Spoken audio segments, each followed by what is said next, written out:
आज हम लोग जो है दरोगा का डिस्कशन कराने जा रहे हैं, है ना। और सभी लोग का स्वागत है। एकदम बेहतरीन तरीके से आप लोग का डिस्कशन कराया जाएगा। ये डिस्कशन आपके लिए जो है सबसे महत्वपूर्ण है। और जितना भी हम चर्चा करने जा रहे हैं इस क्वेश्चन पर, मेन मुद्दे पर क्वेश्चन जो दरोगा में पूछा जाता है ना, उस क्वेश्चन के बारे में हम लोग जो है ज़्यादा चर्चा करेंगे। और जहाँ जहाँ से क्वेश्चन पूछेगा उसको हम सारा चीज़ आपको डिटेल में बताते चलेंगे, है ना।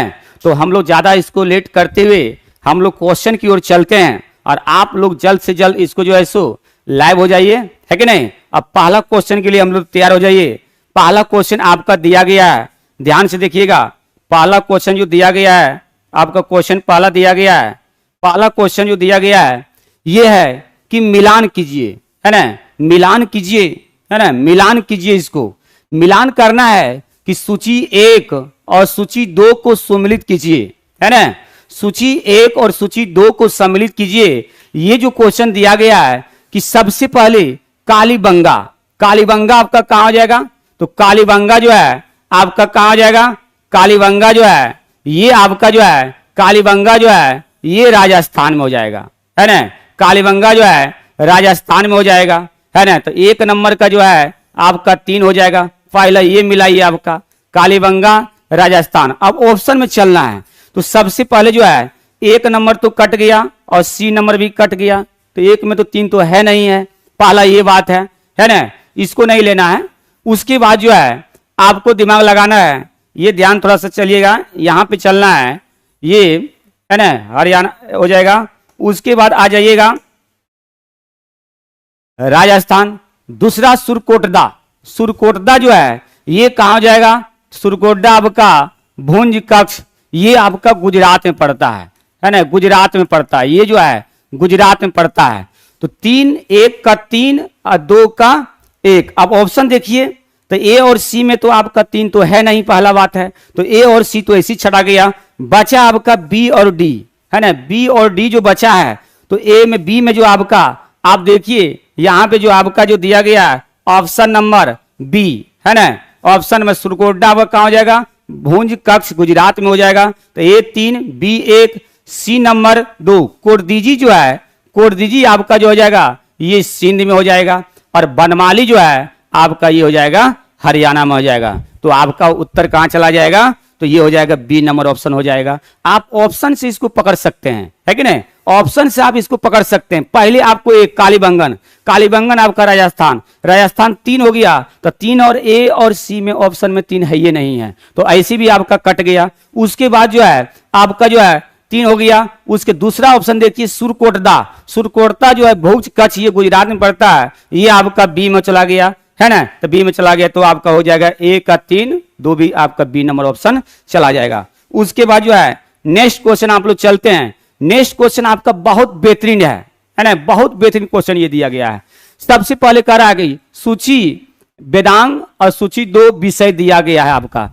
आप लोग सबसे पहले जानते होंगे कि यहाँ पे कि सबसे पहले जो है वेद आपका कितना है, 4 हो जाएगा। और वेदांग कितना हो जाएगा, तो 6 हो जाएगा। उपनिषद कितना हो जाएगा, उपनिषद जो है ये आप 108 हो जाएगा। और महापुराणों, महापुराणों की जो संख्या है ये हो जाएगा 18, है ना। महापुराणों की संख्या 18 हो जाएगा। और ऋग्वेद में, ऋग्वेद में जो है सूक्तों की संख्या जो हो जाएगा, सूक्तों की संख्या जो है, सूक्तों की संख्या ये हो जाएगा अब कितना, 1028। और ऋचाओं जो हो जाएगा, ऋचाओं, ऋचाओं जो हो जाएगा ये 10,462 हो जाएगा, 10,462 होगा। हम इसका पहले अब लिखा रहे हैं, ठीक है, इसको देखते जाइएगा आप लोग।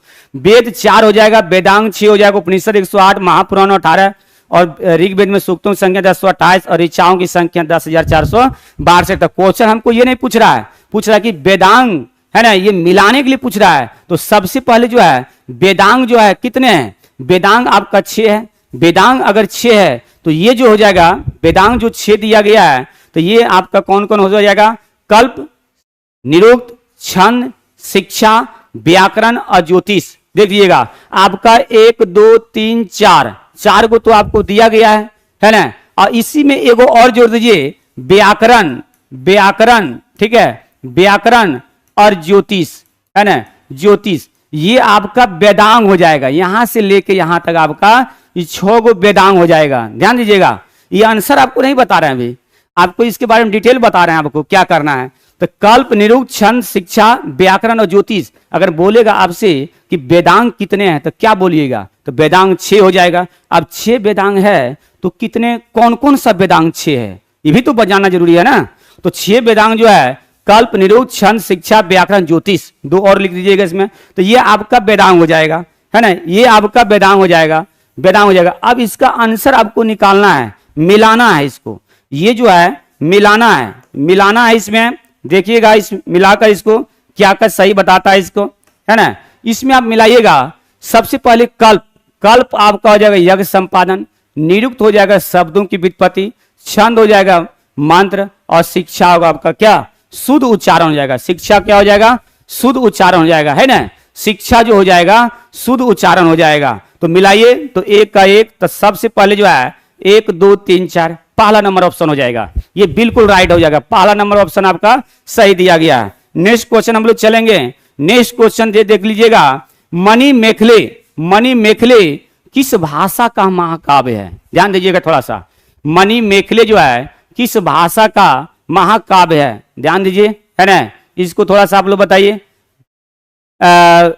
मणि मेखले, मणि मेखले जो है, मणि मेखले किस भाषा का है, ये आपका जो है तमिल भाषा का है ना, तमिल भाषा का है। और तमिल भाषा जो है, तमिल भाषा ध्यान दीजिएगा, तमिल भाषा जो है ये शास्त्रीय भाषा है ना, शास्त्रीय भाषा है, शास्त्रीय भाषा, शास्त्रीय भाषा, है ना, शास्त्रीय भाषा। 2004 में इसको जो है मान्यता मिला था। और तेलुगु को जो है ध्यान दीजिएगा, तेलुगु को जो है ये 2008 में, तेलुगु को 2008 में, उड़िया को 2014 में, उड़िया को 2014 में। तो तमिल जो है ये तमिल जो है तमिलनाडु का, तमिलनाडु है ना, तमिलनाडु का भाषा हो जाएगा तमिल। उड़िया आपका उड़ीसा का हो जाएगा, है ना, उड़िया आपका उड़ीसा हो जाएगा। कन्नड़ जो है ये कर्नाटक का हो जाएगा, कन्नड़ क्या हो जाएगा, कर्नाटक का हो जाएगा, कन्नड़ क्या हो जाएगा, कर्नाटक का हो जाएगा, है कि नहीं। तो ये सब आप ध्यान से देखिएगा, है। उसके बाद चलते हम लोग जो है, आपका ऑप्शन 3 नंबर हो जाएगा, तमिल हो जाएगा। उसके बाद आ जाइएगा, आपका क्वेश्चन है जागीर बांटने की फिरोज शाह तुगलक की नीति के पीछे कौन सी शक्ति थी, है ना, जागीर बांटने की फिरोज शाह तुगलक की नीति के पीछे कौन सी शक्ति थी, ध्यान दीजिएगा, जागीर बांटने, जागीर बांटने की फिरोज शाह तुगलक की शक्ति कौन सी शक्ति थी, ये समय की आवश्यकता, है ना, समय की आवश्यकता के अनुकूल जो है जागीर बांटने की फिरोज शाह तुगलक की नीति पीछे नीति थी। उसके बाद नेक्स्ट क्वेश्चन आपका सबसे बेहतरीन क्वेश्चन है, इस क्वेश्चन के बारे में जो है एकदम बहुत इंपॉर्टेंट क्वेश्चन है, और इस पर आप VVI मार लीजिएगा। ये क्वेश्चन जो दिया गया है, 5 नंबर क्वेश्चन जो दिया गया है, 15 अगस्त 1947 को ब्रिटिश शासन से भारत को आजादी मिली थी, एकदम बहुत बढ़िया क्वेश्चन है। 15 हमारा भारत जो है 15 अगस्त 1947 को भारत आजाद हुआ था, और उस समय जो है महात्मा गांधी हमारे नोआखली, जो अभी वर्तमान में पश्चिम क्या बोलते हैं, वेस्ट बांग्लादेश में पढ़ा जाता है ना, पूछेगा आपसे क्वेश्चन कि जब भारत आजाद हुआ तो उस समय महात्मा गांधी कहाँ पे थे, है ना, उस समय महात्मा गांधी कहाँ थे, तो महात्मा गांधी जो थे नोआखली, है ना, नोआखली, नोआखली में थे। और ये नोआखली अब पड़ता है बांग्लादेश में, है ना, बांग्लादेश में पड़ता है, नोआखली जो है ये बांग्लादेश में पड़ता है। उस समय आपका थे इंडिया में, भारत में ही थे, वेस्ट बंगाल में थे, वेस्ट बंगाल में। जब भारत आजादी हुआ 15 अगस्त 1947 को, तो उस समय कौन सा दिन था, ये आपसे क्वेश्चन पूछेगा। 15 अगस्त 1947, 15 अगस्त 1947 के दिन तो था, 15 अगस्त 1947 के जो दिन था, ये उस समय कौन सा दिन आपसे पूछेगा। तो ये आप रीजनिंग के वैल्यू के अनुसार निकाल सकते हैं, है ना। 15 अगस्त 1947 का अगर दिन पूछा जाए कि कौन सा दिन था, ये आप क्या मारेंगे, आप रीजनिंग में निकाल सकते हैं, ये शुक्रवार दिन था, ये शुक्रवार दिन था, ये शुक्रवार दिन था, इस तरह पूछ सकता है आपसे, है ना। तो हम लोग चलते हैं पहले क्वेश्चन के अनुकूल। 15 अगस्त 1947 को ब्रिटिश शासन से भारत को आजादी मिली, एकदम बिल्कुल सही, कथन तो बिल्कुल सही बता रहा है ना। अब कारण में आइए हम लोग, कारण बोल रहा है कि 15 अगस्त को संपूर्ण भारत में गणतंत्र दिवस मनाया गया था।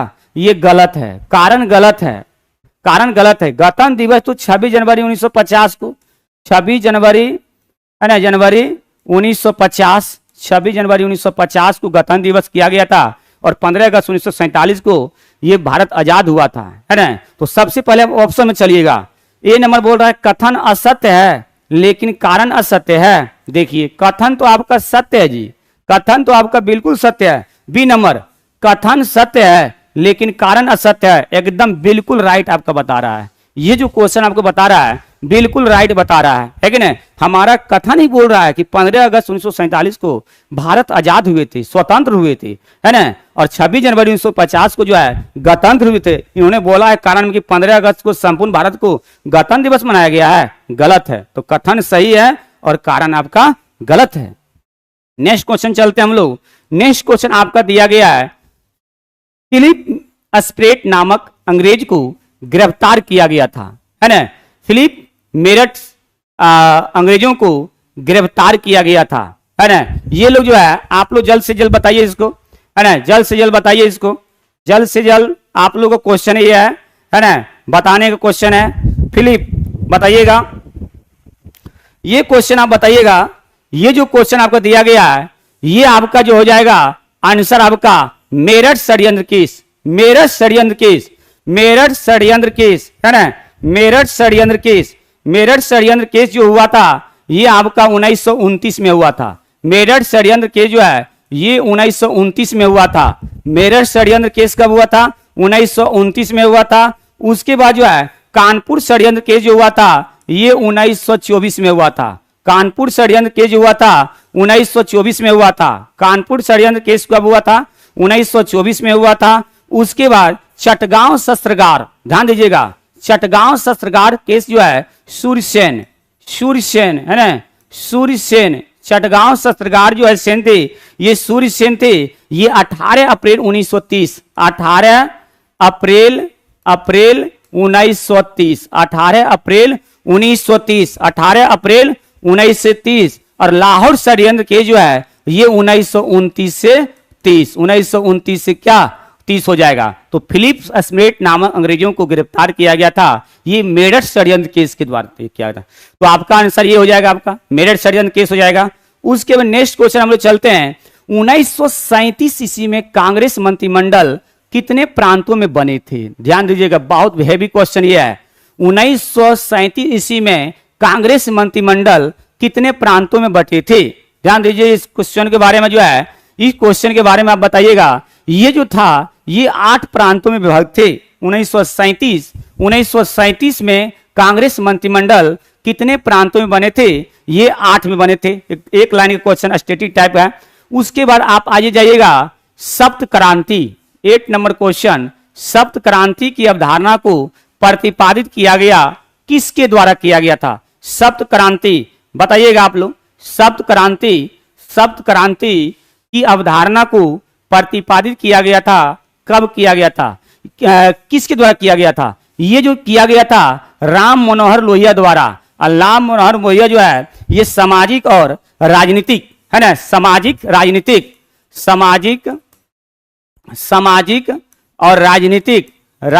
सामाजिक राजनीतिक सप्त क्रांति की अवधारणा को प्रतिपादित किया गया था राम मनोहर लोहिया के द्वारा, है ना। उसके महात्मा गांधी जो है डू एंड डाई करो, है ना, डू एंड डाई करो या मरो का नारा दिया था। करो या मरो का नारा जो है महात्मा गांधी ने दिया था भारत छोड़ो आंदोलन के समय, भारत छोड़ो आंदोलन के समय दिया था, आंदोलन के समय दिया था, भारत छोड़ो आंदोलन के समय दिया था डू एंड डाई का नारा। डू एंड डाई मतलब करो या मरो, है ना, भारत छोड़ो आंदोलन का नारा दिया था। भारत छोड़ो आंदोलन जो हुआ था जारी 9 अगस्त 1945, है ना, 9 अगस्त 1942। भारत छोड़ो आंदोलन जो जारी कर दिया गया था 9 अगस्त 1942 को, 9 अगस्त 1942 को। इसको जो है 8 अगस्त 1942 को जो है ये स्वीकृति मिल गया था। मध्य रात्रि में जो है भारत छोड़ो आंदोलन को स्वीकृति मिल गया था 8 अगस्त 1942 को।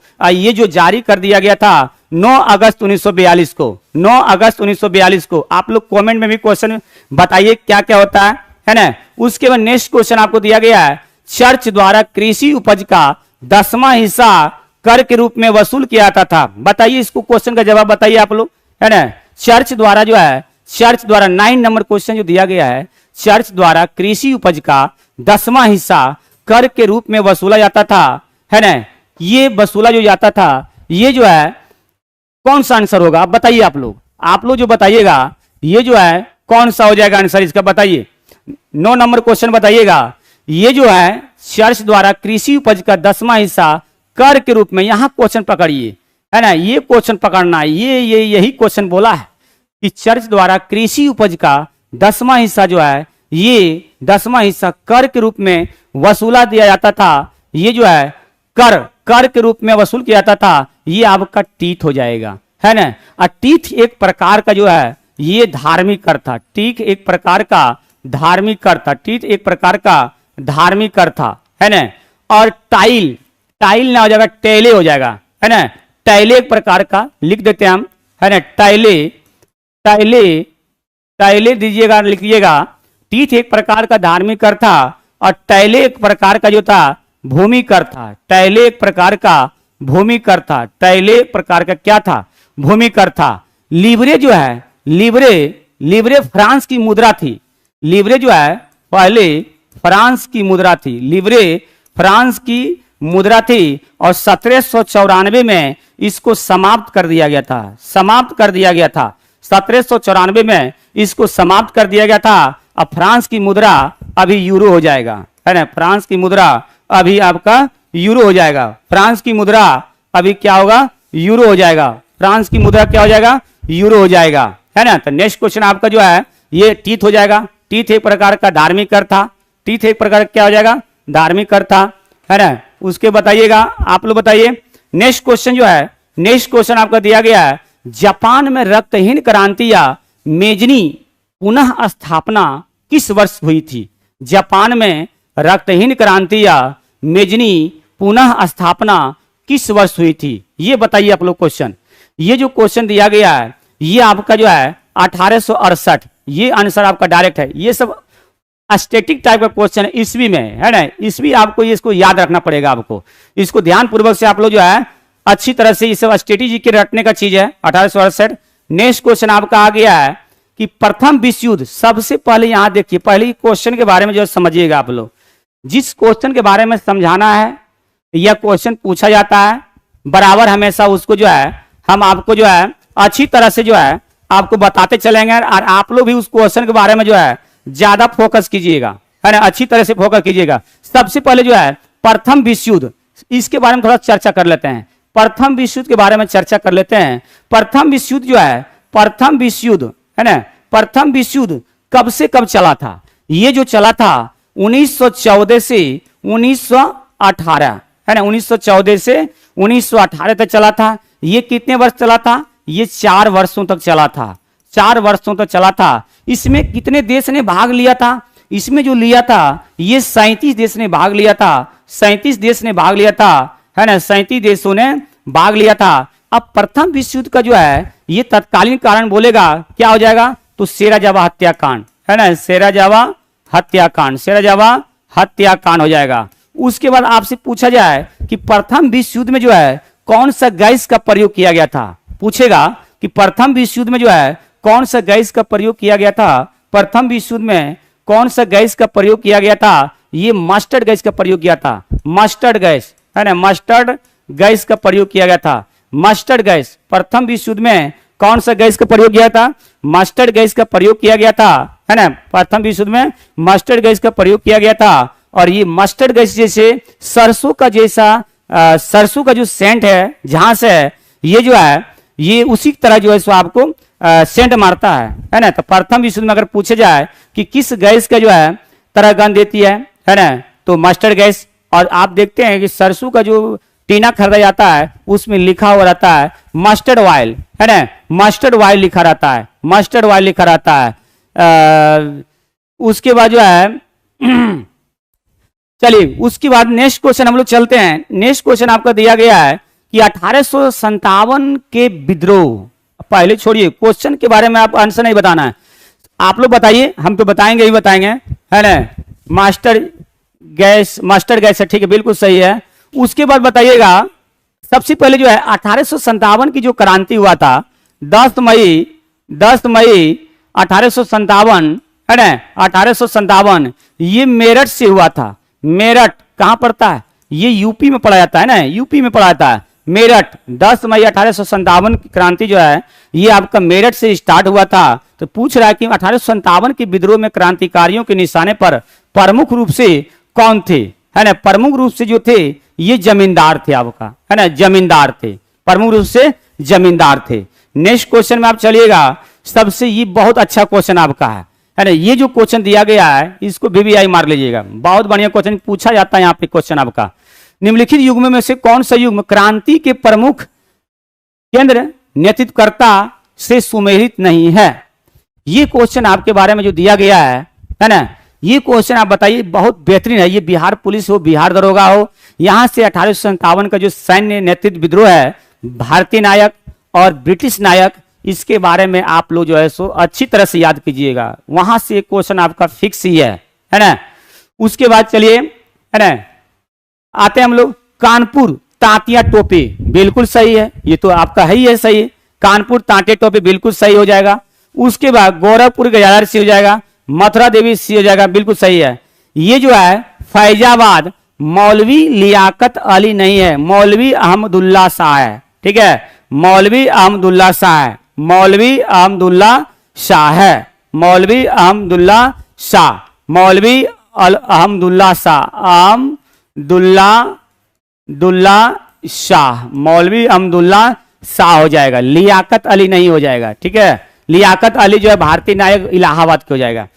उसके बाद नेक्स्ट क्वेश्चन आपका दिया गया है, नेक्स्ट क्वेश्चन में मिलान करने के लिए दिया गया है ना।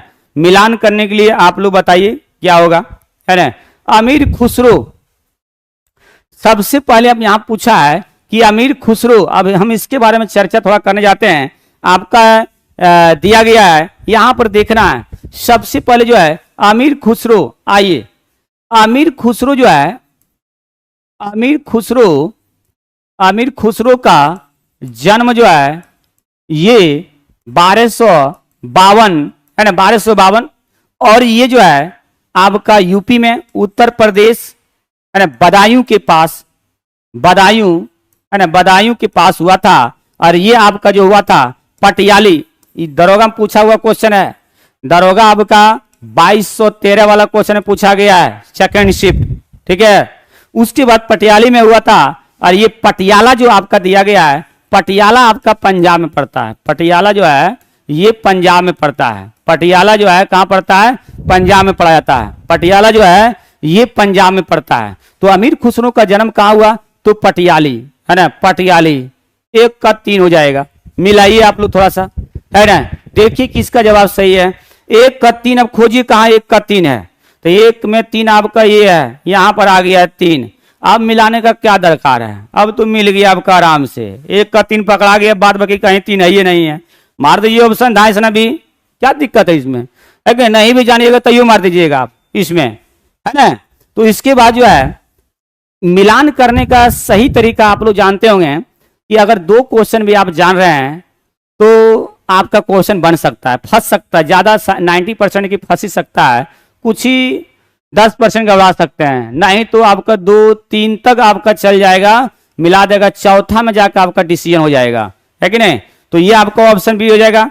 नेक्स्ट क्वेश्चन आप चलिएगा, वामना अवतार के 3 पंगों का प्राचीनतम स्रोत निम्नलिखित में से किसमें वर्णित है? 15 नंबर क्वेश्चन बताइए, 15 नंबर जो क्वेश्चन है बताइएगा आप लोग, 15 नंबर क्वेश्चन बताइएगा। वामनावतार, वामनावतार जो है, वामनावतार ये जो है निम्नलिखित में से कौन सा वर्णित है? वामनावतार।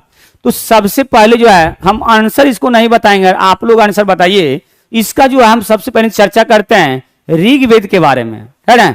ऋग्वेद जो है सबसे प्राचीन वेद है, सबसे प्राचीन वेद बोला जाता है, या पुराना, प्राचीन को ही पुराना बोला जाता है ना। ऋग्वेद, इसी में ऋग्वेद में सूक्तों की संख्या 1028 है, सबसे प्राचीन वेद या पुराना वेद बोला जाता है ऋग्वेद। ऋग्वेद में जो है समझे ना, ऋग्वेद में आपका सर्वाधिक बार जो है सबसे पवित्र नदी, ऋग्वेद में सबसे पवित्र नदी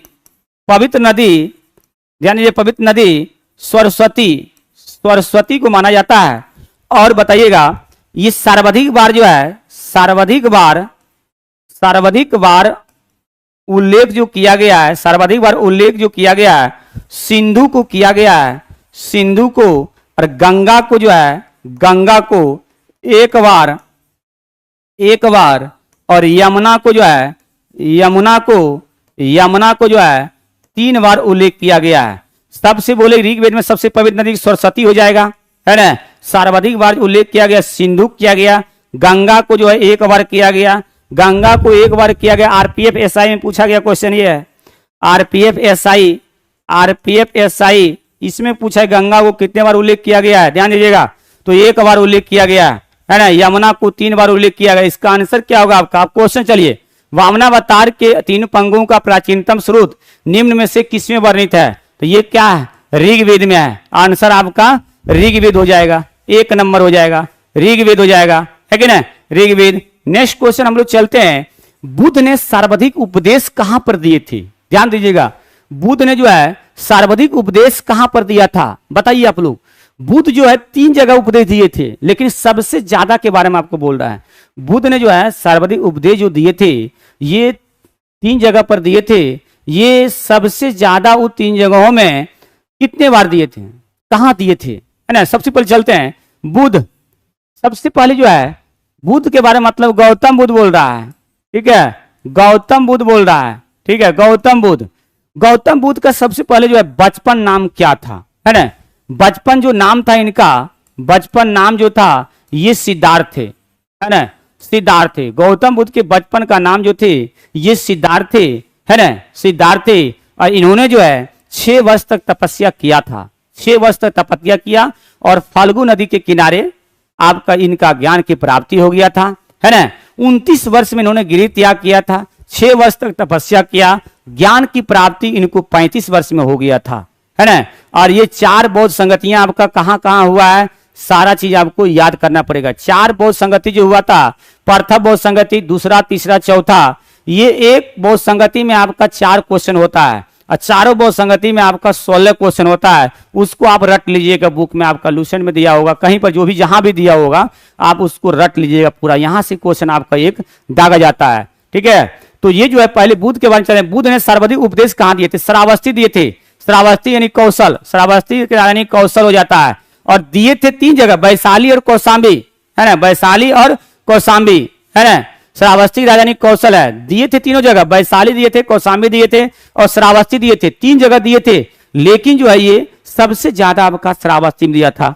नेक्स्ट क्वेश्चन आपका है कि निम्नलिखित युग्मों में से कौन सा युग सही सुमेलित नहीं है? अब ये बताइए कौन सा सही सुमेलित नहीं युग है, आप ही लोग बताइए, आप, है ना, आप ही लोग बताइए थोड़ा सा इसमें कि कौन सा सुमेलित युग में नहीं है। सबसे पहले देखिएगा, हम चलते हैं एपीको आंदोलन। एपीको आंदोलन जो हुआ था ये कर्नाटक में चलाया गया था। एपीको आंदोलन जो है कर्नाटक में हुआ था, एपीको आंदोलन कर्नाटक में चलाया गया था। उसके बाद जो है नर्मदा बचाओ आंदोलन मेघा पाटिकर, बिल्कुल सही है। और एपीको आंदोलन पीए हेगड़े, सही है। और चिपको आंदोलन सबको मालूम है, सुंदर लाल बहुगुना, एसएल बहुना, एस मने सुंदर, एल मने लाल, है ना, सुंदर लाल बहुगुना, सुंदर लाल बहुगुना। इसका इस एस एल बहुगुना, एस मतलब हो गया सुंदर, एल मीन्स हो गया लाल, सुंदर लाल बहुगुना। शांत घाटी आंदोलन ये बाबा आमटे, गलत है। शांत घाटी जो आपका दिया गया है ये बाबा आमटे नहीं है, ठीक है। ये आपका केरल शास्त्र परिषद और केएसएसपी, ये कुछ नहीं है आपका, ये पहला बात है आपका, जो यही गलत आपका है, ये आंसर आपका ये हो जाएगा। नेक्स्ट क्वेश्चन आपका दिया गया है, निम्नलिखित में से किस स्थान पर राष्ट्रीय पर्यावरण अभियांत्रिक शोध संस्थान है? नेरी अवस्थित है। अब देखिए पर्यावरण, एक मार्क, बहुत बढ़िया क्वेश्चन ये है। ये जो क्वेश्चन दिया गया है बहुत अच्छा, इसको आप लोग याद कीजिएगा। सेट को कम से कम जो है कुछ क्वेश्चन उसमें है, 30, 35, 40 को ऐसा क्वेश्चन है जो कि हमेशा एग्जाम में वो पूछा जाता है ना। उसके बाद बताइएगा नेक्स्ट क्वेश्चन आइए, कि निम्नलिखित में से किस स्थान पर राष्ट्रीय पर्यावरण अभियांत्रिक शोध संस्थान अवस्थित है? ये आपका आंसर हो जाएगा नागपुर। आंसर आप मारिए नागपुर, है ना। सबसे पहले हम नागपुर के बारे में चर्चा कर लेते हैं। नागपुर जो है महाराष्ट्र का एक अच्छा सा शहर है और नागपुर में आपका 0 माइल स्टोन है। 0 माइल स्टोन, 0 माइल स्टोन जो है नागपुर में ही है। और नागपुर में आपका diamond crossing, diamond railway crossing पूछेगा। Diamond railway crossing, diamond railway crossing, diamond railway crossing, diamond railway crossing अगर पूछा जाए तो ये कहां पे है? तो आप बताइएगा नागपुर में है। नागपुर जो है ये संतरा के लिए फेमस है। नागपुर जो है ये संतरा के लिए प्रसिद्ध है। नागपुर संतरा के लिए प्रसिद्ध है। नागपुर में 0 माइल स्टोन है। नागपुर में डायमंड रेलवे क्रॉसिंग पाया जाता है। डायमंड रेलवे क्रॉसिंग का मतलब हो गया कि ये इधर से भी लाइन आ रहा है, दोनों लाइन इधर से पटरी जा रहा है और इधर से भी लाइन जा रहा है, इधर से भी जा रहा है। ये आपका डायमंड क्रॉसिंग बोला जाता है, समझ गए ना। ये आपको जो है डायमंड क्रॉसिंग बोला जाता है। ये नागपुर स्टेशन से आपको थोड़ा सा आगे है, 500 मीटर आपका दूरी पे आगे है। वहां से आपको डायमंड क्रॉसिंग आपको मिलेगा। साउथ से भी गाड़ी जाएगी, इधर से हम लोग इधर पटना तरफ के रूट में जाइएगा, है ना। हर गाड़ी वहां पर एक दूसरे से चारों तरफ चौकोर तक बना लेता है। यहाँ पर इसी को बोलते हैं डायमंड क्रॉसिंग बोला जाता है। आपसे पूछा जाए क्वेश्चन कि डायमंड क्रॉसिंग कहाँ है, तो नागपुर है ना। संतरा के लिए प्रसिद्ध नागपुर हो जाएगा। और 0 माइल स्टोन कहाँ? यहां से सभी दूरियां मापा जाता है। सभी जगह का दूरियां मापा जाता है, दूरियां मापा जाता है। नागपुर से जो है सभी जगह का दूरियां मापा जाता है। आंसर आपका नागपुर जगह। भोपाल जो है देखिएगा, भोपाल में जो है 3 दिसंबर 1984 को जो है ये मिथाइल MIC, मिथाइल आइसोसाइनेट जो गैस लीक किया था, इसके बारे में बहुत बढ़िया डिटेल करेंगे। भोपाल 3 दिसंबर 1940, मिथाइल आइसोसाइनेट, उसी का नाम है मिक। यहां पर जो है आपको जो है 3 दिसंबर 1984 को लीक किया था कांड, है ना। और ये फैक्ट्री का नाम था यूनियन कार्बाइड, है ना। यूनियन कार्बाइड उस फैक्ट्री का नाम था, ठीक है। उस फैक्ट्री का चेयरमैन कौन थे? फैक्ट्री का चेयरमैन जो थे वारेन एंडरसन थे, है ना। वारेन एंडरसन थे। ये ग्रुप डी 2022 में पूछा है।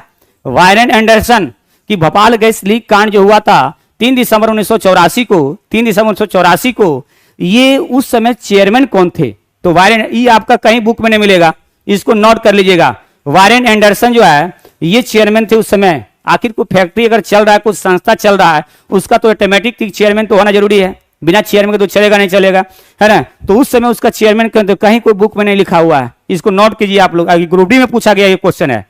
जिस क्वेश्चन कहाँ ये क्वेश्चन पूछेगा हम सारा बता देंगे आपको, शिफ्ट भी बता देंगे किस शिफ्ट में कौन सा क्वेश्चन पूछा है, समझ गए ना।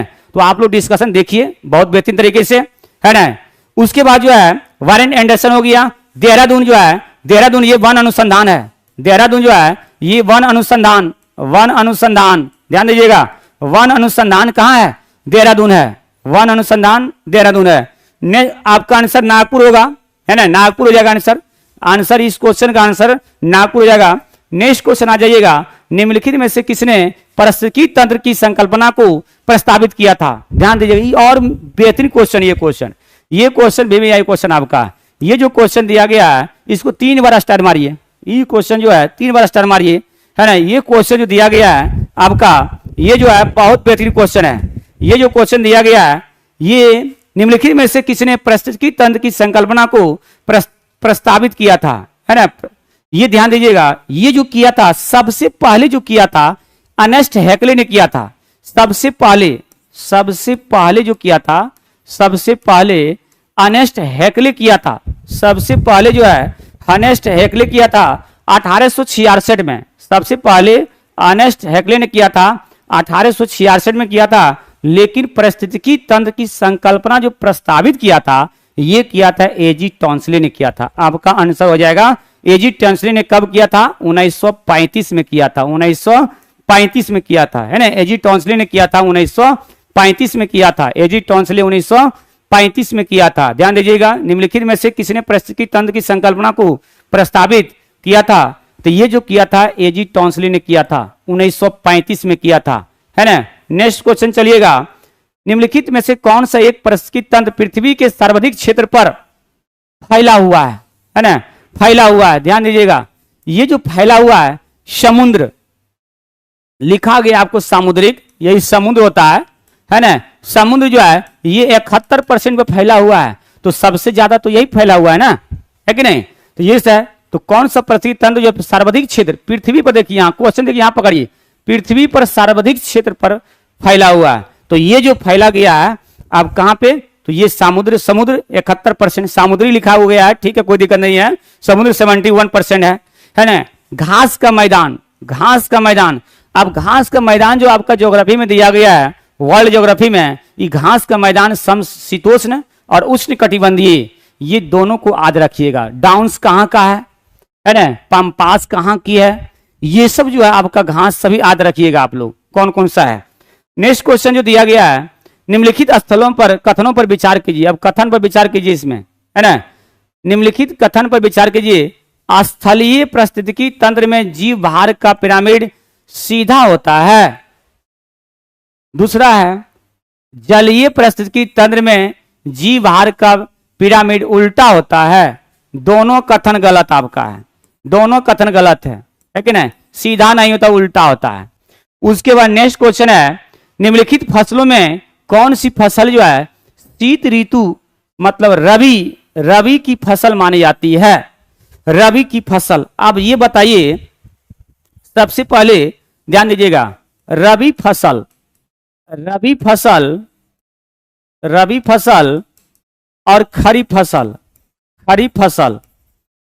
फसल और खरीफ फसल। रबी फसल जो बोया जाता है ये कब बोया जाता है, नवंबर दिसंबर में बोया जाता है ना, नवंबर है ना, दिसंबर में बोया जाता है। और काट लिया जाता है, ये काट लिया जाता है मार्च अप्रैल में, ठीक है। खरीफ फसल जो है जून जुलाई में बोया जाता है ना, जून जुलाई में बोया जाता है। और ये काट लिया जाता है अक्टूबर नवंबर में, है ना, अक्टूबर नवंबर में जो है काट लिया जाता है, ठीक है, समझ गए ना। तो ये जून जुलाई में बोया जाता है और अक्टूबर नवंबर में जो है ना, ये काट लिया जाता है।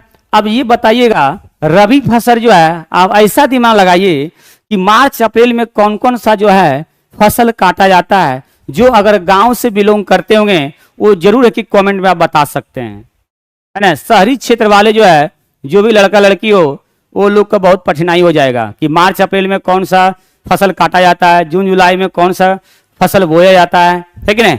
तो मार्च अप्रैल में जैसे मान लिया जाए हम लोग क्या, गेहूं हो जाएगा, चना हो जाएगा, मसूर हो जाएगा, मटर हो जाएगा, है कि नहीं। ये सब जो है फसल हम लोग क्या करते हैं, काट लिया जाता है। उसके बाद जून जुलाई में जो बोया जाता है, अक्टूबर नवंबर में काट लिया जाता है धान तो अभी कट रहा है सब जगह खेत में, है कि नहीं। तो ये सब हो जाएगा आपका। उसके बाद जो है यहाँ पूछ रहा क्वेश्चन, कौन सी पर शीत ऋतु। और सबसे पहले जो है ऋतु जो है, ऋतु ये 4 प्रकार का होता है, ऋतु जो है 4 प्रकार का होता है।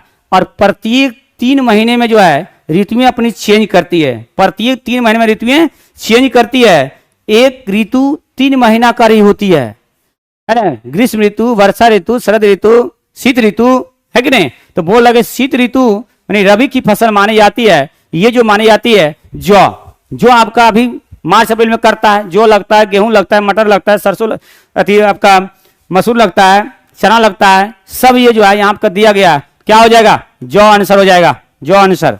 नेक्स्ट क्वेश्चन चलिए आप, निम्नलिखित कथनों पर सत्य कथन की पहचान कीजिए। सत्य कथन, कौन सा कथन सत्य है, इसको दिमाग लगाना है। यहां पर देखिएगा, चाय, रबड़, आलू व्यापारिक फसल है, एकदम बिल्कुल सही है, ये व्यापारिक फसल आपका है।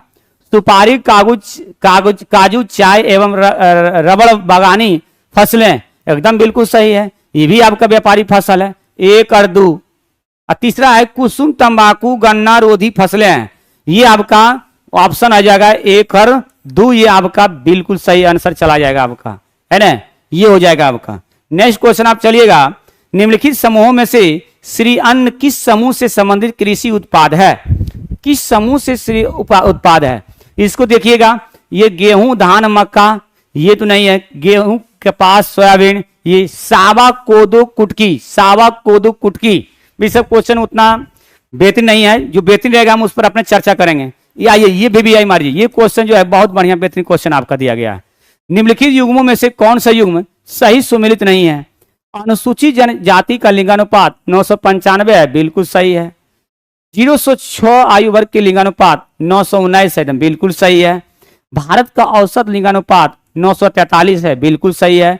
ये जो आपका दिया गया ये गलत है, कौन सुमेलित नहीं है? देखिए यहाँ, देखिए यहाँ लास्ट में क्वेश्चन पढ़िए क्या दे रहा है कि कौन सुमेलित नहीं है, कौन है, यहां पर ध्यान देना आप लोग का, है ना। यहाँ नहीं है यहाँ कोना में छुपा रहता है। इस यही लड़का जो है सो आपका नहीं पढ़ पाता कोई, ठीक है, नहीं है। तो इसमें आपको देखना है अनुसूचित जनजाति का लिंगानुपात ये 890 है, 890 2011 की जनगणना के अनुसार से, है ना। यहाँ दिया कितना है? 890 दिया गया है। ये जो आपका दिया गया है ये 809 से 90 हो जाएगा, है कि नहीं, 9 से 90 हो जाएगा। ये आपका जो है ध्यान दीजिएगा, इसमें क्वेश्चन में आपका बी नंबर आपका जो है गलत हो जाएगा, बी नंबर जो है गलत हो जाएगा, इसको ध्यान दीजिएगा। बी नंबर चला जाएगा ऑप्शन, है कि नहीं। बी नंबर 990 हो जाएगा, 990 है, ठीक है। इसको 9 कर लीजिए आप, इसको 9 कर लीजिए, 9। 890 जगह पर हम लिख दिया 890 ही, 990 होगा, है ना, 990। नेक्स्ट क्वेश्चन आप चलिएगा, निम्नलिखित में से संविधान की मूल संरचना के तत्व बताइएगा, है ना। मूल संविधान की संरचना को तत्व बताइएगा। ये जो है कौन सा तत्व क्या क्या है बताइए आप लोग, इसको कमेंट जल्दी बताइएगा। ये जो क्वेश्चन दिया गया है संविधान की मूल संरचना के तत्व जो दिया गया है, ये जो दिया गया है, न्यायिक समीक्षा बिल्कुल सही है, संसदीय प्रणाली बिल्कुल सही दिया गया है, समतत्व का सिद्धांत बिल्कुल, इसका मतलब आंसर ये दिया गया है, ये बिल्कुल सब तीनों सही आपका है। संसदीय प्रणाली जो है ये ब्रिटेन से लिया गया है, संसदीय प्रणाली जो है ये ब्रिटेन से लिया गया है। और न्यायिक समीक्षा, पुनरावलोकन, है ना, ये सब अमेरिका का है ना, अमेरिका का है। कौन सा स्रोत कहां से लिया गया है, ये सब आप लोग को देखना जरूरी है। तो ऑप्शन नंबर आपका डी चला जाएगा। नेक्स्ट क्वेश्चन है कियोतो होलोन मामला 1993 में किस मामले के रूप में चर्चित था? किस मामले के रूप में चर्चित था? आप देखिए कियोतो होलोनो मामला 1993 में किस मामले के रूप में चर्चित है। ये सब क्वेश्चन 95 से 97% लड़का नहीं बनाता ही है, ठीक है। तो उतना फ्रस्ट्रेट होने की बात नहीं है। ये मंडल मामले के रूप में, धार्मिक मामले के रूप में, दल बदल मामले के रूप में जो है नहीं है, यही आपका जो है चर्चित था 1993 में। कियोतो होलोन मामला 1993 में किस मामले के रूप में चर्चित था? तो दल बदल के मामले में चर्चित नहीं थे।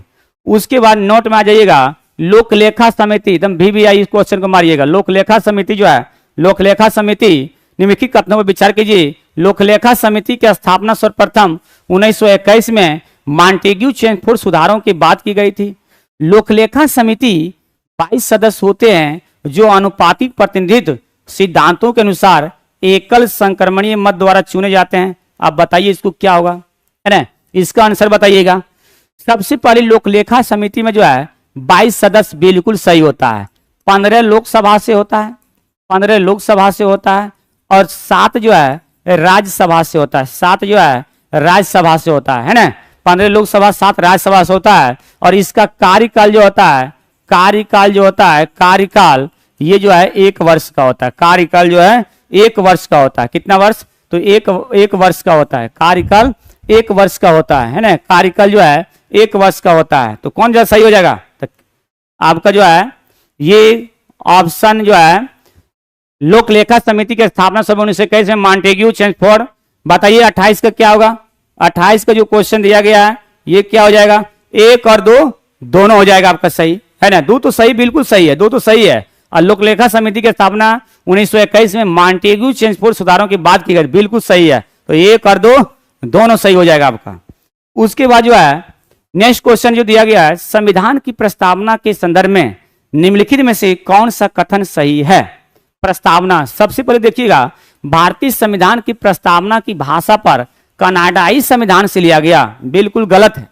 भारतीय संविधान की प्रस्तावना जो है ये अमेरिका से लिया गया है ना, अमेरिका से लिया गया है। दूसरा नंबर में क्वेश्चन बताया है कि कि प्रस्तावना अमेरिका संविधान प्रथम लिखित से लिया गया, एकदम बिल्कुल सही है, ये जो है बिल्कुल सही है। प्रस्तावना देखिए ध्यान दीजिएगा, प्रस्तावना जो है ये अमेरिका से लिया गया है, अमेरिका से, ठीक है। और प्रस्तावना की भाषा, प्रस्तावना की भाषा जो है, भाषा ये ऑस्ट्रेलिया से लिया गया है, ऑस्ट्रेलिया से लिया गया है, ऑस्ट्रेलिया से लिया गया है। और संविधान का आत्मा प्रस्तावना को ही कहा जाता है, संविधान की आत्मा प्रस्तावना, संविधान की आत्मा, संविधान की आत्मा, आत्मा ये जो है प्रस्तावना को कहा जाता है, प्रस्तावना को कहा जाता है ना। तो ये क्वेश्चन आपका चला जाएगा, कहां चला जाएगा? 2 नंबर, 2 नंबर कहां है? केवल एक हो जाएगा, सही है ना।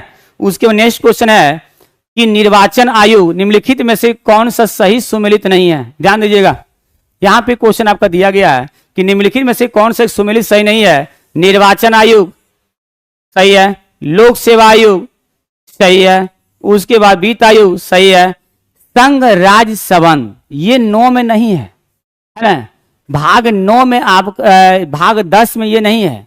ये जो है संघ राज्य जो संबंध है, ये जो दिया गया है, ये आपका जो दिया गया है, ये 2 दिया गया है, ये 11 में है, ये आपका 11 में है, ठीक है, ये 11 में है। और 245 से 263 अनुच्छेद में है ना, 245 से 263 अनुच्छेद में, 245 से 263 अनुच्छेद में है ना।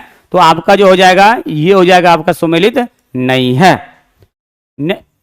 उसके बाद नेक्स्ट क्वेश्चन आपका है 31 नंबर जो है यहां पर दिया गया है, किस अनुच्छेद के अंतर्गत भारत में पंचायत चुनाव लड़ने के लिए न्यूनतम आयु 21 वर्ष है। अगर मुखिया का चुनाव आपको लड़ना है तो 21 वर्ष आपको होना अनिवार्य है। अगर वोट अगर देना है तो आपको जो है कितना वर्ष होना अनिवार्य है? 18 वर्ष होना अनिवार्य है ना।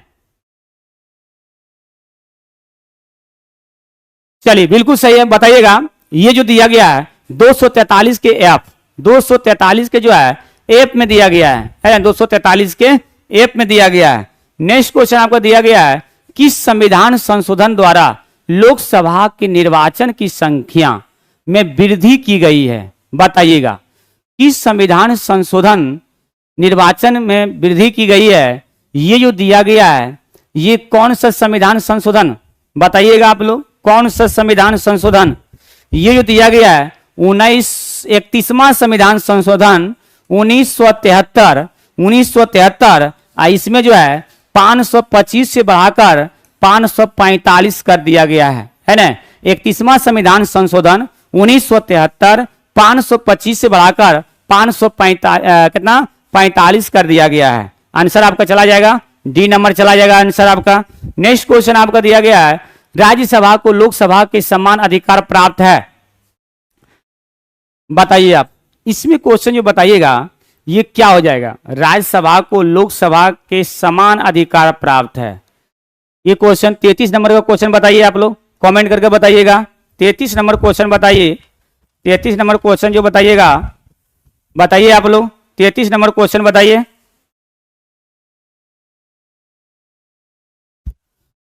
पहला क्वेश्चन है, राज्यसभा को लोकसभा में समान अधिकार प्राप्त है। ये जो है नई अखिल भारतीय सेवाओं का सृजन, ये जो है 312 अनुच्छेद में है, अनुच्छेद 312 है, अनुच्छेद 312 है। संविधान संशोधन जो है 368 में है, संविधान संशोधन 368 अनुच्छेद में है, ध्यान दीजिएगा, है कि नहीं। तो ये राज्यसभा को लोकसभा में समान अधिकार प्राप्त है, ये संविधान संशोधन। और ये जो लिया गया ये दक्षिण अफ्रीका से लिया गया है, दक्षिण अफ्रीका से लिया गया है, अफ्रीका से, है कि नहीं। संविधान संशोधन भाग 20 में है, भाग 20 में है, संविधान संशोधन भाग कितना में है? 20 में हो जाएगा। तो आपका आंसर क्या हो जाएगा? संविधान में संशोधन। उसके बाद आ जाइएगा, नेक्स्ट क्वेश्चन आपका है, चुनाव आयोग के संबंध में निम्नलिखित कथनों पर विचार कीजिए। निर्वाचन आयोग मान्यता प्राप्त राजनीतिक दलों के विभाजन विलय से समन्वित विवाद निपटाता है ना। संघ का गृह मंत्रालय आम चुनाव उपचुनाव दोनों के लिए चुनाव कार्य का तय करता है। अब ये बताइए आप लोग कमेंट में बताइए, इस क्वेश्चन का जवाब आप लोग दीजिए, है ना। इस क्वेश्चन का बता दीजिएगा। काजल कुमारी बी बता रही है ना। चलिए बताइएगा, निर्वाचन आयोग मान्यता प्राप्त राजनीतिक दलों के विभाजन विलय से संबंधित विवाद निपटाता है। बिल्कुल सही है। निर्वाचन आयोग जो है सभी मतदाताओं को सूची प्रदान करता है, चुनाव चिन्ह प्रदान करता है। तो बिल्कुल तो बोला, निर्वाचन आयोग मान्यता प्राप्त राजनीतिक दलों को विभाजन विलय के संबंधित करता है। तो बिल्कुल सही आपका है ना। संघ की गृह मंत्रालय आम चुनाव और उपचुनाव दोनों कार्य के चुनाव तय करता है। ये आपका जो है बिल्कुल गलत है, ये बिल्कुल गलत है। तो ऑप्शन नंबर आपका क्या हो जाएगा? सी हो जाएगा। ऑप्शन नंबर सी हो जाएगा। उसके औद्योगिक उत्पादन निर्देशांक जो कि भारतीय अर्थव्यवस्था और औद्योगिक क्रियाओं का मापांक है, इसमें क्या सम्मिलित नहीं है? अब ये बताइए इसमें क्या सम्मिलित नहीं है? तो विद्युत तो आपका है ही है, खनन है, विनिर्माण है, कौन नहीं है? तो गैस और जलापूर्ति आपका नहीं दिया गया है। तो आंसर आपका ये सही हो जाएगा। एकदम बिल्कुल बेहतरीन क्वेश्चन है। नेक्स्ट क्वेश्चन है, देश की सीमाओं से परे ई कॉमर्स कौन सा आयाम व्यापार के लिए सक्षम है कि नहीं? सक्षम है। इसको क्वेश्चन बताइए आप लोग। ये क्वेश्चन बताइएगा, ये है आपका विश्वव्यापी पहुंच, विश्वव्यापी पहुंच। Option number C, option number C. वस्तु एवं सेवा कर जीएसटी, ध्यान दीजिएगा, जीएसटी जो है, जीएसटी ये अप्रत्यक्ष कर है, अप्रत्यक्ष कर है ना। जीएसटी अप्रत्यक्ष कर है। जीएसटी कौन सा कर है? अप्रत्यक्ष कर है। जीएसटी कौन सा कर है? अप्रत्यक्ष कर है ना। जीएसटी में कितने डिजिट होते हैं? ये 15 डिजिट होते हैं। पैन कार्ड में कितने होता है? पैन में, पैन नंबर में ये होता है आपका 10। वोटर कार्ड में कितना होता है?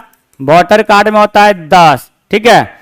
उसके बाद डीएल नंबर में कितना होता है? 13। आधार कार्ड में कितना होता है? ये हो जाता है 12। आधार कार्ड में कितना होता है? 12। उसके मोबाइल नंबर में कितना होता है? ये हो जाता है 10, है ना। ये सब थोड़ा ध्यान रखिएगा। जीएसटी में 15 डिजिट, पैन कार्ड में 10, voter card 10, driving licence 13, Aadhaar card 12 और डेबिट कार्ड जिसको बोलते हैं एटीएम कार्ड, एटीएम कार्ड में जो होता है ये 16 होता है। एटीएम कार्ड में कितना होता है? 16 होता है। इसको ध्यान से थोड़ा सा लिख लीजिएगा। आपको जो भी है, जो भी लाइव आपका देख रहे हैं इसमें आप देख लीजिएगा, है ना। इसको देख लीजिए। आपको GST 15, PAN card 10, voter card 10, driving licence 13, Aadhaar card 12, mobile number 10, ATM 16। ATM को ही डेबिट कार्ड बोला जाता है ना। ये सब जो है आपको किताब में नहीं मिलेगा आपको, ये सब आपको लोग जो है सो। चलिए बताइए, आंसर बताए थे आपको जीएसटी, या आंसर तो नहीं बताया था इसका। जीएसटी, जीएसटी जो है में निम्नलिखित में से कौन सा कर शामिल नहीं किया गया है ना। जीएसटी में जो है कौन सा कर शामिल नहीं किया गया? तो ये जो आपका सीमा शुल्क जो है शामिल नहीं किया गया है, बाद बाकी सब कुछ शामिल किया गया है। नेक्स्ट क्वेश्चन है, भारत के घाटे की वित्त व्यवस्था किसके लिए, भारत के घाटे की वित्त व्यवस्था किसके लिए संसाधनों को बढ़ाने के लिए उपयोग की जाती है? पहला आर्थिक विकास के लिए, दूसरा सार्वजनिक ऋण चुकाने के लिए, तीसरा भुगतान शेष का समायोजन करने के लिए, और चौथा विदेशी ऋण को कम करने के लिए। बताइए आप लोग क्वेश्चन, इसको इस क्वेश्चन को ये बताइएगा। ये जो आंसर दिया गया ये आर्थिक विकास के लिए जो है बढ़ाने के लिए उपयोग किया गया है ना। इकोनॉमिकल, है ना, इकोनॉमिकल। ये नेक्स्ट क्वेश्चन आपका है मॉडरेट, है ना। मॉडरेट ध्यान दीजिएगा, मॉडरेट, मॉडरेट जो है, मॉडरेट, मॉडरेट संबंधित है किस कर से? मॉडरेट संबंधित है, ध्यान दीजिएगा। मॉडरेट जो है किस कर से संबंधित है? ये फुल फॉर्म जो होता है मॉडरेट का, motivated, motivated, motivated value added tax, motivated value added tax, motivated value added tax, motivated value added tax, इसका मोटिवेट का फुल फॉर्म होता है।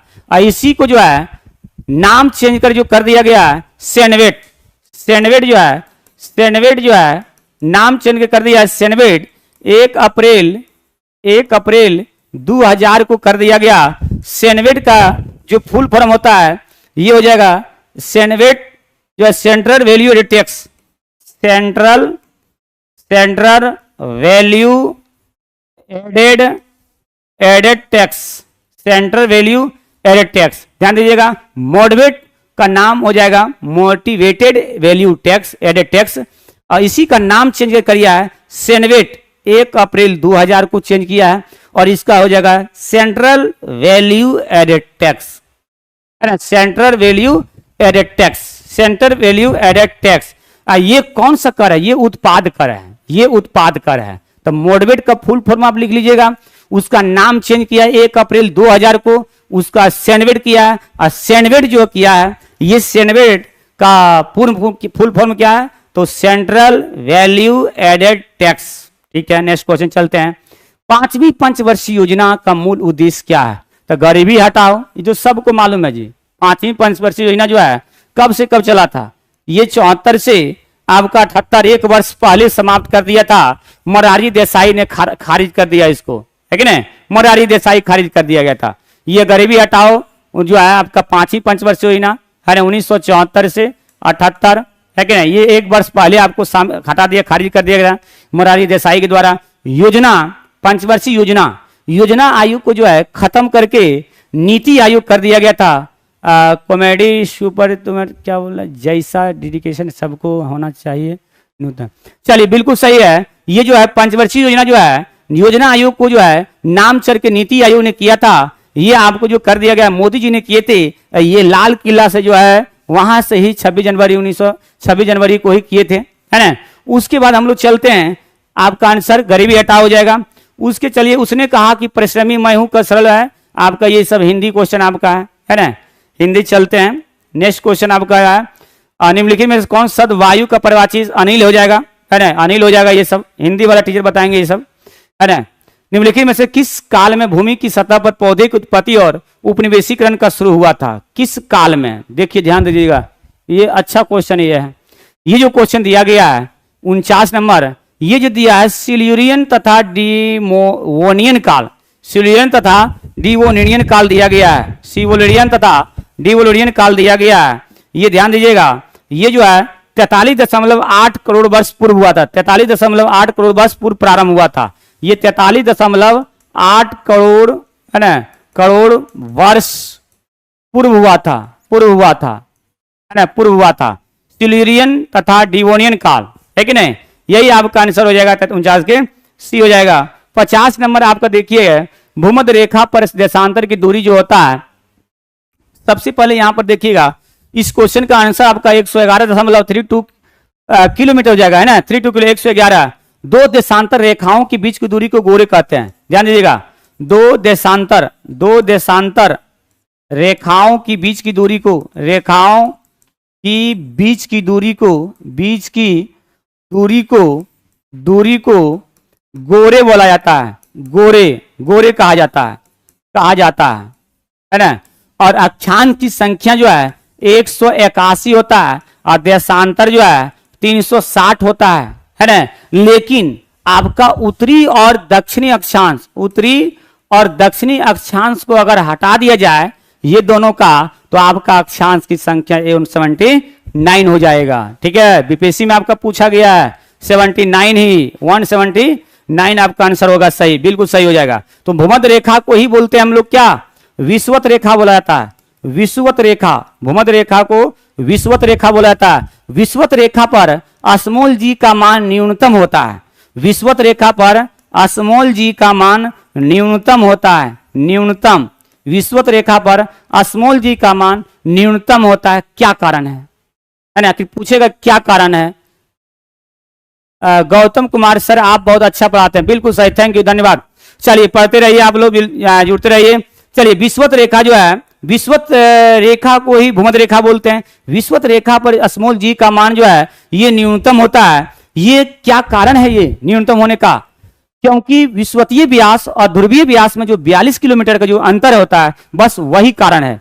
पृथ्वी का विषुवतीय व्यास और ध्रुवीय व्यास में जो 42 किलोमीटर का अंतर होता है, उसी कारण जो स्मॉल जी का मान जो है विषुवत रेखा पर न्यूनतम होता है। विषुवत रेखा को ही भूमध्य रेखा बोला जाता है, और ध्रुव पर जो है महत्तम होता है, और केंद्र पर जो है शून्य होता है। ये सब ध्यान दीजिएगा आप लोग। तो यहां पर आपका आंसर 1 नंबर हो जाएगा। आंसर आपका 111.32 किलोमीटर हो जाएगा। नेक्स्ट क्वेश्चन है, मानव में कौन सा रोग सूर्य से आने वाले यूवी का मतलब होता है अल्ट्रावायलेट, ध्यान दीजिएगा। यूवी का मतलब होता है अल्ट्रावायलेट,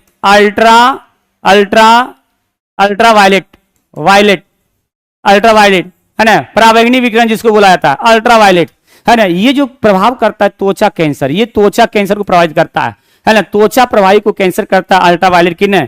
चेचक, ध्यान दीजिएगा, चेचक जो है ये वायरस रोग है, ये वायरस रोग है। चेचक जो है ये वायरस रोग है, ये संपूर्ण शरीर को प्रभावित करता है, ये संपूर्ण शरीर को प्रभावित करता है, संपूर्ण शरीर को जो है प्रभावित करता है। चेचक जो है संपूर्ण शरीर को प्रभावित करता है। और चेचक जिसे बोलते हैं छोटी माता और बड़ी माता, दो होता है, छोटी माता और बड़ी माता। वेरियोला वायरस, इसका वायरस का नाम है वेरियोला वायरस, वायरस का नाम है variola virus, variola virus, variola virus है ना, वेरियोला वायरस है। चेचक का जो है नाम है इसका वेरियोला वायरस है ना, वेरियोला वायरस है। ये संपूर्ण शरीर को प्रभावित करता है, छोटी माता बड़ी माता। Next question, pneumonia.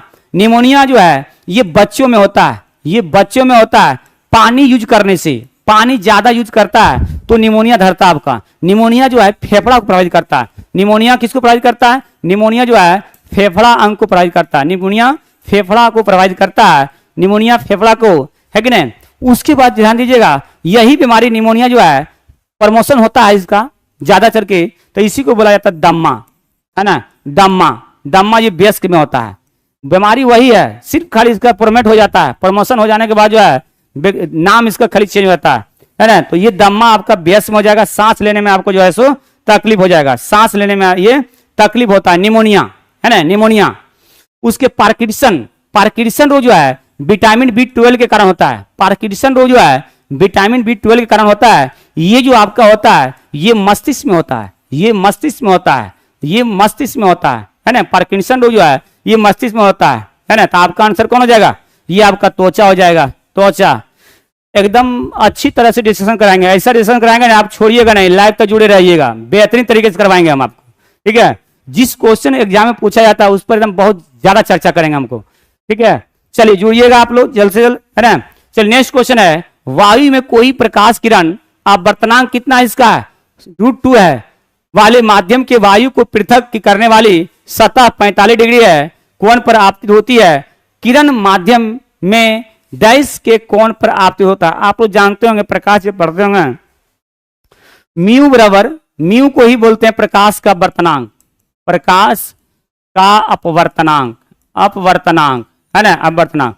तो म्यू बराबर हो जाएगा साइन आई बटे साइन आर हो जाएगा, साइन आई बटे साइन आर हो जाएगा। अब हम देखिए यहाँ पे आपका दिया गया है कि अपवर्तनांक जो दिया गया है मेरा √2 दिया गया है, तो √2 लिख देंगे बराबर साइन आई हमारा 45 दिया हुआ है, तो 45 जो है साइन 45 का मान कितना होगा? 1/√2 हो जाएगा, है ना। 1 क्या हो जाएगा? √2 हो जाएगा, 1/√2 हो जाएगा। उसके बाद साइन आर, है ना, साइन आर, ध्यान दीजिएगा यहाँ पे, थोड़ा सा ध्यान दीजिएगा, है ना। यहाँ पर आप लोग जुड़े रहिए, ठीक है। यहाँ पर देखिएगा, ध्यान दीजिएगा, ये जो क्वेश्चन दिया गया है तो बोलेगा साइन आर बराबर, साइन आर बराबर क्या होगा? साइन आई बटे म्यू, है ना। तो यहां पर देखिए कि साइन आई जो है दिया गया है कितना है? साइन आई जो दिया गया है वह 45, तो 1/√2 हो जाएगा। उसके बाद जो दिया गया है, अब म्यू कितना दिया गया? अब वर्तनांक मेरा √2 दिया गया है, अब वर्तनांक √2 दिया गया है, तो √2 गुना √2 हो जाएगा। क्या होगा? 1/√2 गुना √2 करेंगे तो कितना आएगा? √2 गुना अगर √2 करेंगे कितना आएगा? तो क्या आएगा? 2 हो जाएगा, तो 2 हाफ हो जाएगा। साइन हाफ का कितना आता है? साइन 30, है कि ना, साइन 30 हो जाएगा आपका, 30 डिग्री हो जाएगा। नेक्स्ट क्वेश्चन जो है ओम का नियम, देखिए ध्यान दीजिएगा, आपको पहले हम चर्चा करते हैं, आंसर नहीं बताएंगे आपको। ओम का नियम जो दिया गया है, ये जो दिया चर्चा किया गया है, जो नियम देखिए ध्यान से देखिएगा, ओम का नियम भी समानुपाती आई, है ना, या भी बराबर आई आर, भी बराबर आई आर, भी बराबर आई आर, ध्यान दीजिएगा इधर थोड़ा सा। उसके बाद जो है जो चालक ओम का नियम का पालन करता है, जो चालक ओम का नियम पालन करता है, ओम का नियम पालन करता है, उसे ओमीय प्रतिरोध कहते हैं, ओमीय प्रतिरोध कहते हैं, ओमीय प्रतिरोध कहते हैं। और जो चालक ओम के नियम का पालन नहीं करता है उसे अनओमीय प्रतिरोध कहते हैं, अनओमीय प्रतिरोध कहते हैं, अनओमीय प्रतिरोध कहते हैं। अब ये बताइए, जो चालक ओम का नियम का पालन कहलाएगा उसको ओमीय करेंगे, तो ओमीय कौन चालक करता है? ये आपका हो जाएगा मैग्नीज का तार, मैग्नीज का तार, है ना, कॉपर का तार, कॉपर, एल्युमिनियम का तार हो जाएगा, एल्युमिनियम का तार हो जाएगा, है ना, एल्युमिनियम का तार हो जाएगा। और जो चालक ओम के नियम का पालन नहीं करेंगे वो अनोमी होगा, जैसे डायोड बल्ब, है ना, डायोड बल्ब, डायोड बल्ब हो जाएगा, ट्रायोड बल्ब हो जाएगा, ट्रायोड बल्ब हो जाएगा, है ना, ट्रायोड बल्ब हो जाएगा। अच्छा, ये अनोमी ओम का नियम जब पालन नहीं कर रहा है तो ये कौन सा नियम का पालन करेंगे? तो ये जो नियम पालन करेंगे, ये जो करेंगे, ये चाइल्ड लैंगमुर का नियम पालन करेंगे, चाइल्ड लैंगमुर का नियम पालन करेंगे, चाइल्ड लैंगमुर का नियम पालन करता है ना। भी समानुपाती आई पर पावर 3/2 होता है, इसका आपका फॉर्मूला होता है ना। तो इसको ध्यान दीजिएगा। तो सबसे पहले आपका ओम के नियम के अनुसार डैश होता है, नियत ताप पर भी समानुपाती आई, नियत ताप पर भी प्रोपोर्शनल 1/i, नियत ताप पर भी समानुपाती आई, नियत ताप पर ये हो जाएगा। बताइए अब क्या होगा इसका, इसके बारे में आंसर बताइए आप लोग, क्वेश्चन बताइए। ये आपका भी समानुपाती आई, पहले तो हम बोल दिया आपका भी समानुपाती आई या भी बराबर आई आर, है कि नहीं? यही तो आंसर होगा आपका, सही है ना, ये तो बिल्कुल सही है, 1 नंबर। नेक्स्ट क्वेश्चन चलिएगा हम लोग। समान लंबाई तथा व्यास वाली, समान लंबाई तथा व्यास वाली चांदी नाइक्रोम कांच के तार में इन तारों में से किसका प्रतिरोध सबसे अधिक होगा? आप जानते होंगे कि जिसमें करंट का मान ज्यादा होता है उसमें रेसिस्टेंट का मान कम होता है, समझ लें। रेसिस्टेंट जो है, करंट जो है, प्रतिरोध जो है करंट का दुश्मन है, दुश्मन एक साथ कभी नहीं रह सकता है कि नहीं? उसके बाद दुश्मन एक साथ कभी नहीं रह सकता, तो आप जानते होंगे जहां करंट का मान ज्यादा रहेगा वहां रेसिस्टेंट का मान कम होगा, है ना, प्रतिरोध का मान कम होगा। तो आप दिमाग ये लगाइए कि तांबे, कांच, नाइक्रोम और ये सब में चारों तारों में से किसका प्रतिरोध सबसे अधिक होगा? अगर प्रतिरोध सबसे ज्यादा होगा तो करंट का मान वहां कम होगा, इतना भी आप समझ सकते हैं। बताइए आप ही लोग, आयुष कुमार सिंह, भी चलिए बताइए, बताइए आप लोग जल्दी बताइएगा इसको। सबसे पहले जो है नाइक्रोम, नाइक्रोम जो है, नाइक्रोम होगा क्या? बिल्कुल नहीं होगा। यहां तो सबसे ज्यादा करंट रहता है, इस समय सबसे विद्युत चालक तो यही है आपका, है ना, ये भी आपका ज्यादा रहता है, इसमें करंट ज्यादा चाहिए तांबा के तार में। तो कांच के तार, इसमें जो है आपका करंट का मान जो है बहुत कम रहता है। जब करंट का मान कम रहेगा तो रेसिस्टेंस का मान आपका ज्यादा रहेगा, ऑटोमेटिक आप जो है सो इसको याद कीजिएगा। उसके नेक्स्ट क्वेश्चन जो है, किसी ध्वनि तरंग का आवर्तकाल ये आपका 0.2 सेकेंड दिया गया है और उसकी आवृत्ति क्या होगा? तो आप तो ये तो सब जानते होंगे, n बराबर आपका 1/t हो जाता है। तो आवर्तकाल आपका दिया गया कितना? 0.2 सेकेंड, तो 1/0.02, तो ध्यान दीजिएगा 1/2.0 जाएगा, 100 हो जाएगा, और 2 50 दूनी 100, क्या होगा? 50 हर्ट्ज हो जाएगा आपका। देखिए आंसर क्या हो जाएगा, आंसर ये तो फॉर्मूला पर है, तो छोटा सा क्वेश्चन आपको दिया गया, 50 हर्ट्ज हो जाएगा, है ना, 50 हर्ट्ज हो जाएगा, इस हो जाएगा, सी नंबर हो जाएगा। उसके मैकेनिक साइकिल या मोटर के गतिशील हिस्सों के बीच ग्रीस क्यों लगाया जाता है ना? आखिर आप देखते होंगे मशीन जो चलता है या मोटरसाइकिल चलता है, ये जो भी चलता है उसको ग्रीस क्यों लगाया जाता है ना? ग्रीस जो लगाया जाता है घर्षण, है ना, घर्षण पाने के लिए। तो मैकेनिक साइकिल या मोटर में गतिशील हिस्सों के बीच ग्रीस क्यों लगाया जाता है? पुर्जों को चमकदार बनाने के लिए। पुर्जा चमकदार क्या कीजिएगा जी, है ना, पुर्जा चमकदार बनाकर क्या कीजिएगा? वो काम जब न करेगा तो क्या कीजिएगा उसको चमकदार बना के। उसके बाद जो है बताइएगा, है ना, उसके बताइएगा घर्षण को कम करने के लिए स्नेह के रूप में, बिल्कुल सही है, यही किया जाता है। घर्षण को कम करने के लिए किस रूप में?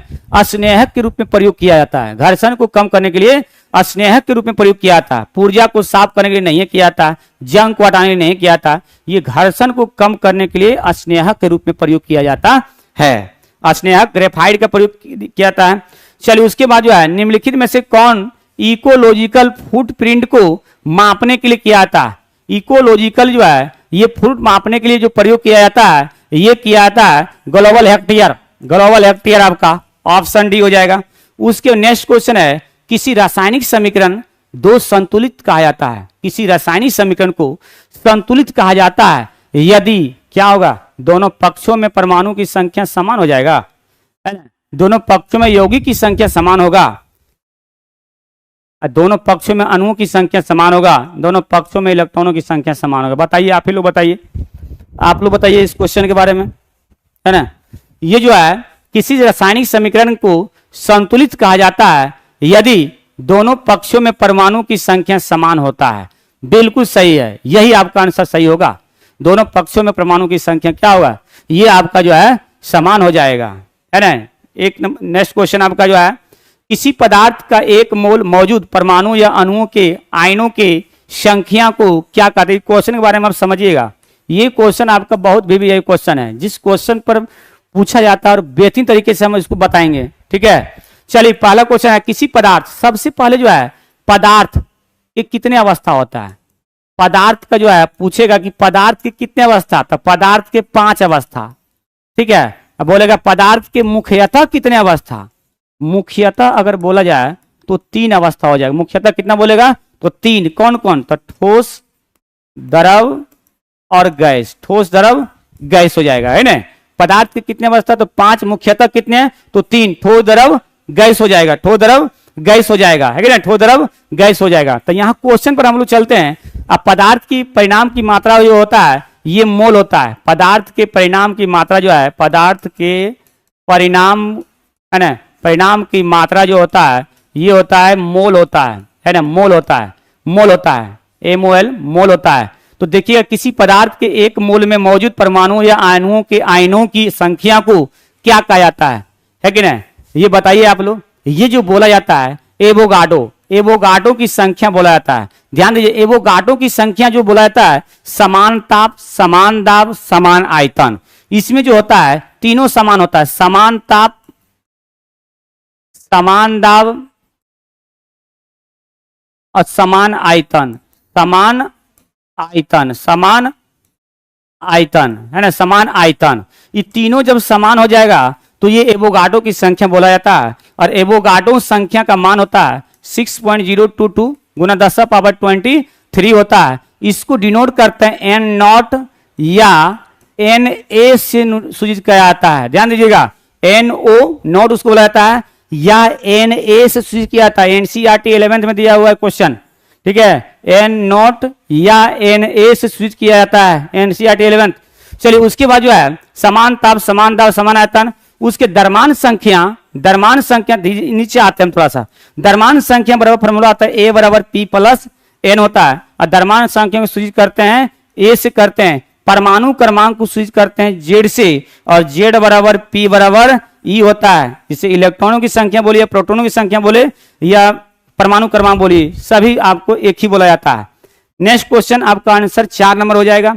उसके नेक्स्ट क्वेश्चन है, निम्नलिखित में से कौन सा एल्काइन सजातीय श्रेणी का पहला सदस्य है। तो सबसे पहले हम लोग चलेंगे alkane, alkene, alkyne, alkane, alkene और एल्काइन, एल्काइन। ध्यान दीजिएगा, एल्केन का CnH2n+2, एल्किन CnH2n और एल्काइन CnH2n-2 -2 हो जाएगा। एल्केन, एल्किन, एल्काइन, ये तीनों जो है ना, ये तीनों जो है आप लोग एकदम याद कीजिएगा, बढ़िया से याद कीजिएगा। इसमें जो है एकदम अच्छी तरह से जो है याद कीजिएगा, ये वाला में, है कि नहीं। उसके बाद आपको पूछा है कि निम्नलिखित में से कौन से एल्काइन सजातीय श्रेणी का पहला सदस्य है। ये जो आपका इथाइन को ही बोला जाता है एल्किन, है ना, इथाइन। उसके बताइएगा आप लोग जो है ये आपका आंसर हो जाएगा, A नंबर आपका हो जाएगा, है ना, A नंबर हो जाएगा। नेक्स्ट क्वेश्चन जो आपका दिया गया है, नेक्स्ट क्वेश्चन आप लोग बताइए। नेक्स्ट क्वेश्चन जो है आप लोग बताइएगा। नेक्स्ट क्वेश्चन में दिया गया है, ध्यान दीजिएगा आप ही लोग, देखिए बताइए।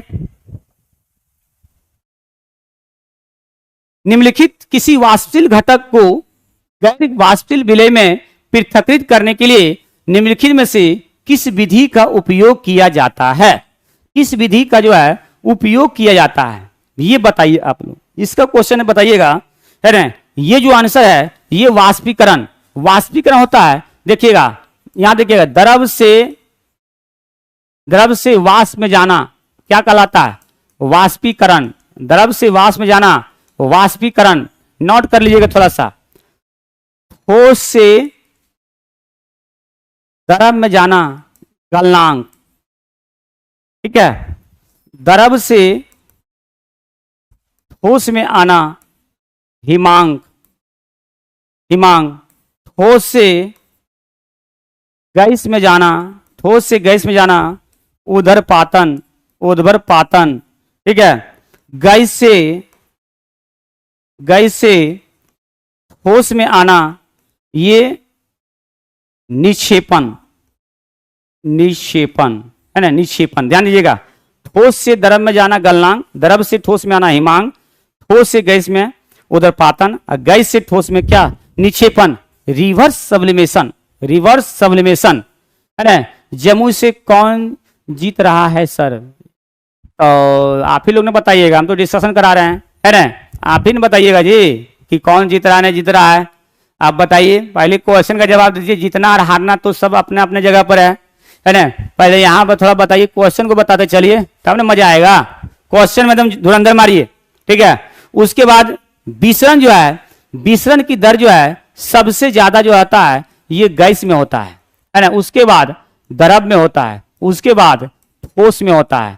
ये ध्यान दीजिएगा, ये विसरण जो है, अगर मान लिए परफ्यूम को और कमरे में अगर मार दिया जाए तो ये आपका विसरण के माध्यम से जो है ये जो है पूरे जो है आपका उड़ जाएगा हवा में, पूरा फैल जाएगा। अरे कॉमेडी, सॉरी सर, कोई दिक्कत नहीं है, थोड़ा क्वेश्चन पर ध्यान दीजिए, बेहतरीन रहेगा, है कि नहीं। चलिए संघनन, संघनन तो आपको बताए थे कि क्या होगा संघनन, द्रव से ठोस में आना, द्रव से ठोस में आएगा तो संघनन हो जाएगा, है कि नहीं।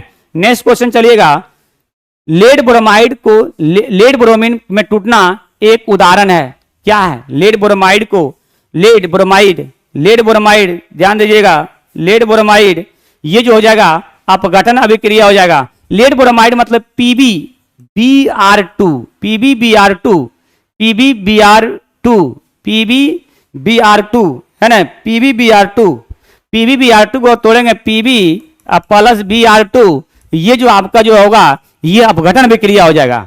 ये उदासीनीकरण अभिक्रिया जो है, उदासीन जो है, उदासीन आम्ल और क्षार, ध्यान दीजिएगा, आम्ल प्लस क्षार, आम्ल प्लस क्षार जब अभिक्रिया करता है, आम्ल और क्षार, आम्ल क्षार जब अभिक्रिया करता है, आम्ल क्षार अभिक्रिया करता है, अभिक्रिया करता है तो लवण और जल निर्माण करता है, लवण और जल निर्माण करता है ना। तो इसको बोलते हैं उदासीनीकरण की अभिक्रिया, है ना, उदासीनीकरण अभिक्रिया।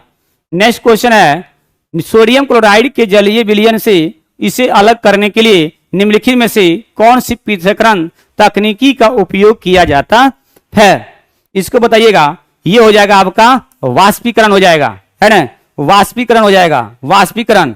नेक्स्ट क्वेश्चन है, एक एसेरिकिया कोलाई में पाया था, एसेरिकिया कोलाई को ही ई कोलाई बोला जाता है, E coli, E coli, E coli कहा जाता है। एसेरिकिया कोलाई को ई कोलाई पाया जाता है ना, एसेरिकिया कोलाई को ई कोलाई कहा जाता है। ये कहाँ पाया जाता है? ये जो है मनुष्य के आंत में पाया जाता है, ये मनुष्य के जो है ये आंत में पाया जाता है, यहाँ पे ई कोलाई पाया जाता है ना, मनुष्य के आंत में पाया जाता है। नेक्स्ट क्वेश्चन है, ध्यान दीजिएगा, एंजाइम क्या है?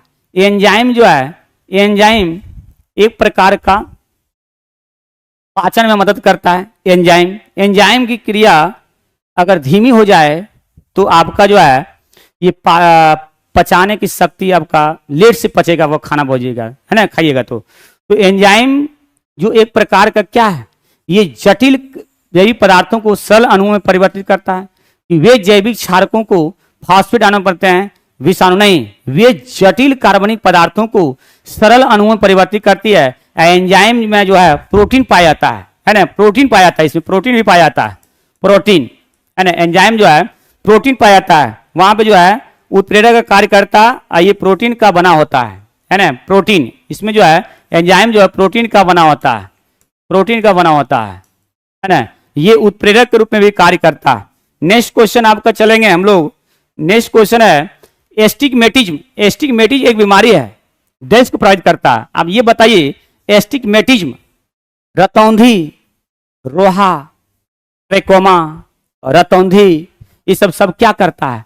आंख को प्रभावित करता है। ये जो है आंख की बीमारी है जिसको बोलते हैं मोतियाबिंद, मोतियाबिंद, रोहा, है ना, ट्रेकोमा, ट्रेकोमा, एस्टिग्मेटिज्म, है ना, ये सब जो है आपका वायरस से होता है। ये वायरस से बीमारी होने वाली बीमारी है, तो ये आंख को प्रभावित करेगा आपका। हृदय, हृदय का वजन होता है 300 ग्राम होता है, हृदय का वजन 300 ग्राम होता है। और ये जो है पेरिकार्डियम, पेरिकार्डियम, पेरिकार्डियम, पेरिकार्डियम नामक झिल्ली से ढका होता है, झिल्ली से ढका होता है, पेरिकार्डियम नामक झिल्ली से ढका होता है।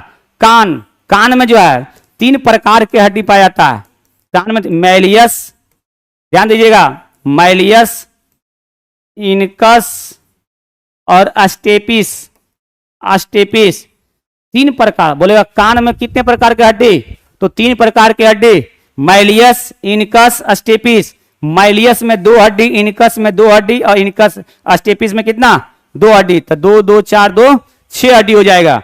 तो सबसे बताइए सबसे छोटी हड्डी जो हो जाएगा, सबसे छोटी हड्डी जो हो जाएगा ये आपका अस्टेपिस हो जाएगा, है ना, अस्टेपिस हो जाएगा, है ना। सबसे बड़ी हड्डी हो जाएगा ये फीमर हो जाएगा, जो जांग में पाया जाता है, फीमर हो जाएगा, है ना, फीमर हो जाएगा। उसके बाद आ जाइएगा नेक्स्ट क्वेश्चन, चलिएगा, इनमें से कौन सा मस्तिष्क का भाग नहीं है, ध्यान दीजिएगा। मस्तिष्क, अनुमस्तिष्क तो है जी, मस्तिष्क स्तंभ है, प्रमस्तिष्क तो है, कशेरुकु नहीं है, ठीक है, कशेरुकु नहीं है। कशेरुकु की दंड की संख्या 33 होती है, कशेरुकु में दंडों की संख्या जो है ये 33 होती है कि नहीं। नेक्स्ट क्वेश्चन है नी कैप, नी कैप को क्या कहते हैं, नी कैप को जो है ये कहते हैं पटेला, नी कैप को पटेला बोला जाता है।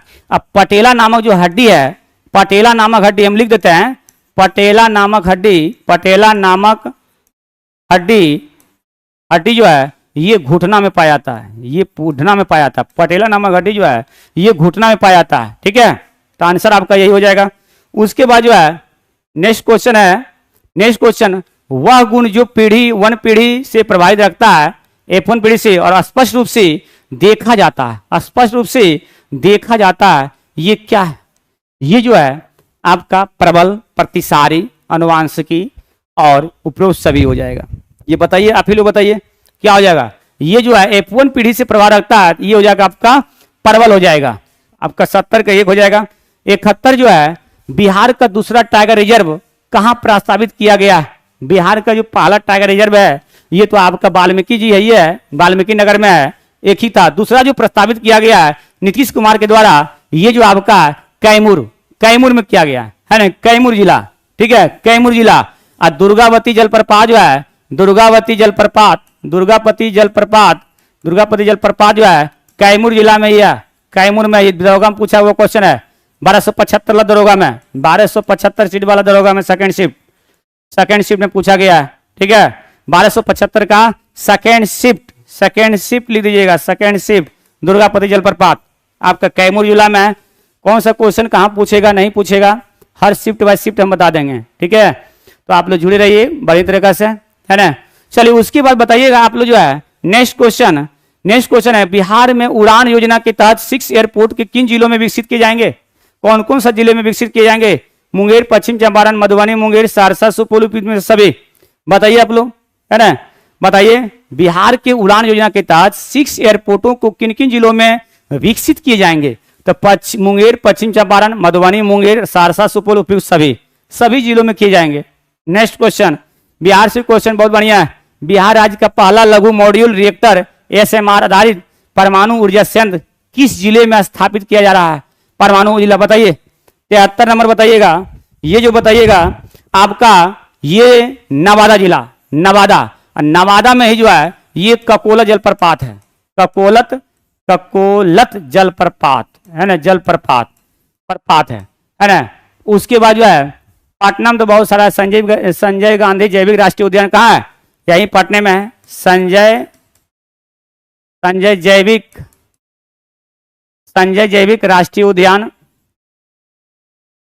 राष्ट्रीय उद्यान कहाँ है आपका पटना में हो जाएगा। गया में तो आपका बनाया गया है, फल्गु नदी किनारे है। जून 2025 में बिहार किस क्षेत्र में देश का पहला राज्य बना है, बताइए आप लोग, इस क्वेश्चन को आप लोग बताइए। जून 2025 में जो है जून 2025 में बिहार किस क्षेत्र में देश का पहला राज्य बना है, ये बना है मोबाइल आधारित ई वोटिंग, मोबाइल आधारित ई वोटिंग। नेक्स्ट क्वेश्चन है क्वांटम विज्ञान और प्रौद्योगिकी का अंतर्राष्ट्रीय वर्ष संयुक्त राष्ट्र द्वारा किस वर्ष घोषित किया गया है? क्वांटम वाले में क्वेश्चन दीजिएगा, देखिएगा क्वांटम विज्ञान प्रौद्योगिकी का अंतर्राष्ट्रीय वर्ष संयुक्त राष्ट्र द्वारा किस वर्ष घोषित किया गया है? ये जो किया गया है 2025 में किया गया है, 2025 में। नेक्स्ट क्वेश्चन है वैश्विक लैंगिक अंतर रिपोर्ट 2025 में ग्लोबल जेंडर गैप इंडेक्स, इसको तुम VVI मारिएगा, ये क्वेश्चन हमेशा बिहार पुलिस ने पूछा है। ग्लोबल जेंडर गैपिंग रिपोर्ट में जो है ये जो है पहला स्थान जो है, पहला स्थान दीजिएगा, पहला स्थान जो है ये आइसलैंड का है, पहला स्थान जो है ये आइसलैंड का है ना, और पहला स्थान आइसलैंड का है। उसके बाद भारत का स्थान जो है 131वां है, भारत का स्थान केमा है 131वां है। और ये जारी जो करता है विश्व आर्थिक मंच, विश्व आर्थिक मंच, विश्व आर्थिक मंच के द्वारा जो है, विश्व आर्थिक मंच के द्वारा जो है जारी किया जाता है, जारी करता, जारी करता विश्व आर्थिक मंच के द्वारा जारी किया जाता है, विश्व आर्थिक मंच के द्वारा जारी किया जाता है। नेक्स्ट क्वेश्चन चलिएगा 21 जून 2025 को मनाए गए अंतर्राष्ट्रीय योग दिवस 2025 की क्या थी? योग फॉर वॉल वेटिंग है ना, yoga for one earth and one wealthy, yoga at home and the yoga with the family, climate action के लिए योग। बताइए आप लोग इस क्वेश्चन के बारे में बताइएगा। इसमें जो होगा yoga for one earth and one health, yoga for one and one health, ये आपका क्वेश्चन होगा। 21 जून को जो है योग दिवस मनाया जाता है, 21 जून को जो है योग दिवस मनाया जाता है ना। उसके देखिएगा 18 जून 2025 को भारत सरकार द्वारा शुरू किया गया, 18 जून 2025 को भारत सरकार द्वारा शुरू किया गया ऑपरेशन सिंधु। ध्यान दीजिएगा ऑपरेशन सिंधु उद्देश्य क्या था? ऑपरेशन सिंधु का उद्देश्य क्या था? ईरान में फंसे भारतीयों को निकालना है ना, ईरान में फंसे भारतीयों को निकालना। 2 नंबर क्वेश्चन आपका सही हो जाएगा, 2 नंबर क्वेश्चन आपका सही हो जाएगा, ये आपका ईरान में भारतीय फंसी को निकालना। नेक्स्ट क्वेश्चन है विश्व पुस्तक मेला 2025 का फोकस देश किसे चुना गया? तो ये जो चुना गया था रूस को चुना गया था, और भारत में जो है, भारत में जो मनाया गया था ये नई दिल्ली में है ना, भारत में नई दिल्ली में मनाया गया था है ना। पुस्तक मेला जो है भारत में कहाँ मनाया गया था? नई दिल्ली में, नई दिल्ली, भारत में कहाँ मनाया गया? नई दिल्ली। और इसका थीम जो था, थीम क्या था? Republic, Republic, Republic @75। पूछेगा कि विश्व पुस्तक मेला 2025 का फोकस देश किसे चुना गया था? तो ये जो चुना गया था आपका रूस देश को चुना गया, और ये भारत में नई दिल्ली मनाया गया, और इसका थीम था रिपब्लिक @75। उसके बाद आपका क्वेश्चन चला जाएगा। नेक्स्ट क्वेश्चन है हाइड्रोजन परिवहन पाइप विकसित करने वाली पहली भारतीय कंपनी कौन सी थी? तो ये तो आपका टाटा स्टील थी है ना, टाटा स्टील, टाटा स्टील थी है ना, Tata steel, Tata steel, Tata steel. Next question है किस राज्य में भारत का पहला बाल कैंसर अस्पताल स्थापित किया जाएगा? किस राज्य में भारत का पहला बाल कैंसर अस्पताल किया जाएगा? ये तो क्वेश्चन तो आपको जो है ऑप्शनों से मार सकता है। बिहार का एग्जाम दे रहे हैं तो बिहार में नहीं होगा, कहाँ दूसरा जाएगा? ऐसी भी अंदाजों मारिएगा सही हो जाएगा इसका, है कि नहीं? तो ये जो आपका बिहार हो जाएगा, आप बोलेगा बिहार के किस जिला में है? आप कब जाइएगा क्वेश्चन पूछेगा, तो ठीक है बिहार तो मार दिए हैं, बिहार के किस जिला में? ठीक है, बिहार के जो है पटना जिला में, पटना जिला में। अब पटना में कहाँ पे? तो ये जो है फुलवारी शरीफ, फुलवारी शरीफ, फुलवारी शरीफ, फुलवारी शरीफ, फुलवारी शरीफ यानी फुलवारी शरीफ। ये उद्घाटन किया था, उद्घाटन जो किया था ये मुख्यमंत्री, मुख्यमंत्री नीतीश कुमार जी है ना, नीतीश कुमार, मुख्यमंत्री नीतीश कुमार, मुख्यमंत्री नीतीश कुमार। ठीक है, उसके बाद नेक्स्ट क्वेश्चन है ब्राजील में आयोजित 17वें ब्रिक्स शिखर सम्मेलन में शामिल नवीनतम सदस्य देश कौन सा है? ब्राजील में आयोजित 17वें ब्रिक्स शिखर सम्मेलन में शामिल नवीनतम सदस्य देश कौन सा है? ये आप बताइए। 82 नंबर क्वेश्चन जो है इसको बताइएगा। ये जो क्वेश्चन आपका है इंडोनेशिया है, और इंडोनेशिया की राजधानी कहाँ होता है? जकार्ता होता है, जकार्ता होता है कि नहीं? रूस का मास्को होता है, रूस का कहाँ होता है? मास्को होता है। और यूक्रेन का कहाँ होता है? कीव हो जाता है, कीव हो जाता है यूक्रेन का। नेक्स्ट क्वेश्चन जो है बताइएगा इसरो ने किस रॉकेट की मदद से स्पेस डॉकिंग एक्सपेरिमेंट मिशन का सफल परीक्षण किया है? बताइए आप लोग इस क्वेश्चन के बारे में, है ना। ये जो आपका आंसर होगा PSLV C60, PSLV C60। आप बताइए PSLV का फुल फॉर्म क्या आता है? पोलर सैटेलाइट लॉन्च व्हीकल, है ना। GSLV का जियो सिंक्रोनस सैटेलाइट लॉन्च व्हीकल हो जाएगा, है ना। तो आपका ऑप्शन चला जाएगा आंसर सही क्या? PSLV C60। उसके बाद जो है किस देश में 55वीं विश्व आर्थिक मंच फोरम 2025 की वार्षिक बैठक का आयोजन किया गया है ना। दिमाग लगाइए थोड़ा सा। किस देश में 55वीं विश्व आर्थिक फोरम 2025 की वार्षिक बैठक जो है किया गया है? ये जो किया गया है स्विट्जरलैंड में किया गया है। और स्विट्जरलैंड की राजधानी कहाँ है? वर्न हो जाएगा। स्विट्जरलैंड का वर्न। बांग्लादेश का कहाँ हो जाएगा? ढाका हो जाएगा। ये सब राजधानी याद रखिएगा। पाकिस्तान का इस्लामाबाद हो जाएगा, है ना, इस्लामाबाद हो जाएगा। इस्लामाबाद चीन का हो जाएगा, आपका बीजिंग हो जाएगा। चीन का बीजिंग हो जाएगा। नेक्स्ट क्वेश्चन चलिएगा। नेक्स्ट में अंतर्राष्ट्रीय सम्मेलन ऊर्जा भविष्य को आकार देना और चुनौतियों पर अवसर SEFCO 2025 निम्नलिखित में से कहाँ आयोजित किया गया था, है ना। कहाँ आयोजित किया गया था, इसको बताइए। कहाँ किया गया था? ये जो किया गया था ये देहरादून में किया गया था, है ना। ये देहरादून में किया गया था। नेक्स्ट क्वेश्चन है URL का फुल फॉर्म होता है यूनिफॉर्म रिसोर्स लोकेटर। ये पूछा हुआ, देखिए NTPC क्वेश्चन पूछा हुआ। URL का full form uniform resource locator. इसका क्या अर्थ होता है? ये इंटरनेट पर संसाधन जैसे वेब पेज का पता निर्दिष्ट करना। बिल्कुल सही है, एकदम सही है। इसका काम है URL का काम। आप साइट खोलते होंगे तो वहां www.http लिखते होंगे, तो वहां पर जो आपका क्वेश्चन दिया रहता है URL HTTP www, है ना, वही आपका है। उसके नेट है। CPU का फुल फॉर्म होता है सेंट्रल प्रोसेसिंग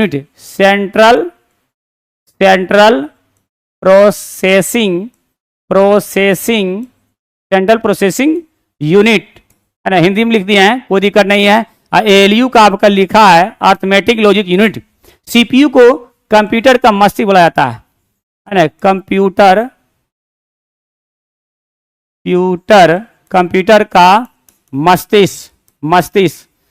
का मस्तिष्क बोला जाता है ना। इसका काम है अंकगणितीय और तार्किक लॉजिकल ऑपरेशन करना। B नंबर ऑप्शन होगा आंसर सही, है ना। CPU और ALU का काम जो है ये अंकगणितीय और तार्किक लॉजिकल ऑपरेशन करना। नेक्स्ट क्वेश्चन है 38वें राष्ट्रीय खेल 2025 में किस राज्य की पुरुष कबड्डी टीम ने जीता है स्वर्ण, है ना। तो राज्य जो जीता था ये उत्तर प्रदेश जीता था, उत्तर प्रदेश। लेकिन 38वां राष्ट्रीय खेल 2025 जो हुआ था ये आपका हुआ था, ये उत्तराखंड में हुआ था, है ना। ये उत्तराखंड में हुआ था। 38वां राष्ट्रीय खेल 2025 जो हुआ था ये उत्तराखंड में हुआ था। और जीता कौन? तो उत्तर प्रदेश जीता था, ठीक है। हुआ उत्तराखंड में लेकिन जीता उत्तर प्रदेश आपका। उसके बाद कलिंग रत्न पुरस्कार 2025 में किस व्यक्तियों को सम्मानित किया गया था? कलिंग पुरस्कार 2025 में किस व्यक्तियों को सम्मानित किया गया? तो ये जो किया गया था धर्मेंद्र प्रधान को किया गया था। पेट्रोलियम मंत्री है धर्मेंद्र प्रधान, है ना। राजनाथ सिंह रक्षा मंत्री है। चलिए नेक्स्ट क्वेश्चन है देश का पहला सहकारी विश्वविद्यालय राष्ट्रीय त्रिभुवन सहकारी विश्वविद्यालय कहां प्रारंभ हुआ है ना। इसको बताइएगा। ये जो है देश का पहला सहकारी विश्वविद्यालय, है ना, देश का पहला सहकारी विश्वविद्यालय, ये आप लोग बताइए, है ना, इसको बताइएगा। ये जो किया गया ये गुजरात में किया गया, है ना, गुजरात में किया गया। देश का पहला सहकारी विश्वविद्यालय राष्ट्रीय त्रिभुवन सहकारी विश्वविद्यालय कहां प्रारंभ किया? तो गुजरात में किया गया था, है ना, गुजरात में किया गया था इसको। नेक्स्ट क्वेश्चन है लोकसभा अध्यक्ष ओम बिरला ने कितनी भाषाओं अनुवाद सेवाओं की विस्तार की घोषणा किया है? ये इनमें से कोई नहीं है, आंसर इनमें से कोई नहीं है। हिंदी और अंग्रेजी के अलावे और बहुत सारे भाषाओं को जो है ये किया था, है कि नहीं। तो ये ऑप्शन के अकॉर्डिंग में जो है ये आपका कोई नहीं होगा, नन ऑफ दिस चला जाएगा। बिल्कुल सही है। उसके बाद जो है गीगा, गीगा का अर्थ मतलब होता है, क्या होता है गीगा? ध्यान दीजिएगा। गीगा जो है ये गीगा का अर्थ मतलब होता है 2 पर पावर 30, 2 पर पावर 30। अब ध्यान दीजिएगा 2 पर पावर 10 बराबर होता है 1024 जीबी गीगा, है ना। तो 2 पर पावर 30 है, तो इसका मतलब 1024 गुना 1024 और गुना 1024, है कि नहीं। ये इसका मतलब यही होता है गीगा का। उसके नेक्स्ट क्वेश्चन है आपका, वर्ष 2025 में कौन सा रामसर स्थल को सूची में शामिल नहीं किया गया था। क्या है, शामिल किया गया था। वर्ष 2025 में कौन सा रामसर स्थल को सूची में शामिल किया गया था। ये खींचन, उधवा झील, मनियार, हनुपी, सभी एक से अधिक, एकदम एक से अधिक पूरे है, सबको शामिल किया गया। खींचन, उधवा झील और मेनार को है, सबको किया गया। ये सब करंट आपका है ना, करंट रट जाइएगा बेहतरीन तरीका से। उसके बाद जो है नेक्स्ट क्वेश्चन पंटर, देखिएगा वीवीआई क्वेश्चन ये है, पंटर वीवीआई है। पंटर शब्द किस खेल से है ना, ये आपका फुटबॉल से हो जाएगा। ध्यान दीजिएगा, फुटबॉल, फुटबॉल में जो है, फुटबॉल में आपका 11 और हॉकी में 11, क्रिकेट में ध्यान दीजिएगा, क्रिकेट में 11। उसके बाद बास्केटबॉल, बास्केटबॉल में आपका 5, वॉलीबॉल, वॉलीबॉल में हो जाएगा 6, बेसबॉल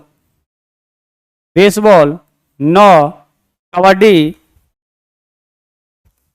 7 हो जाएगा, खो खो 9 हो जाएगा, रग्बी फुटबॉल 15 हो जाएगा, आइस हॉकी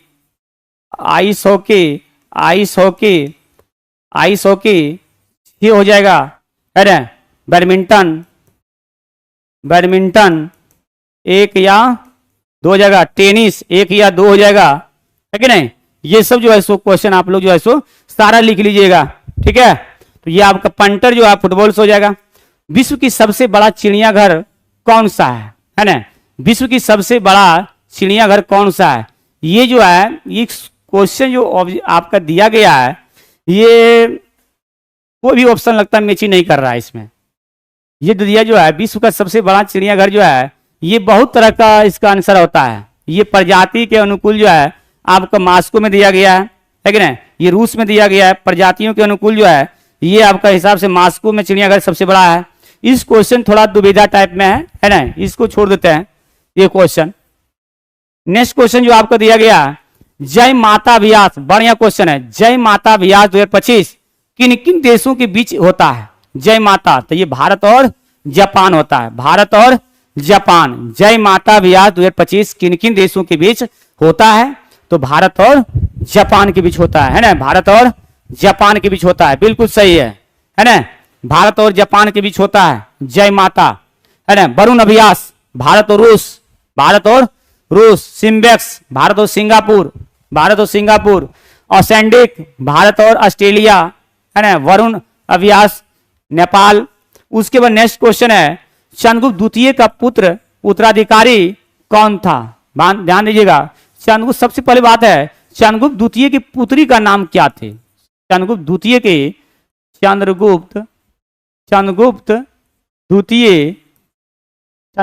के पुत्री का नाम थे, ये था प्रभावती गुप्ता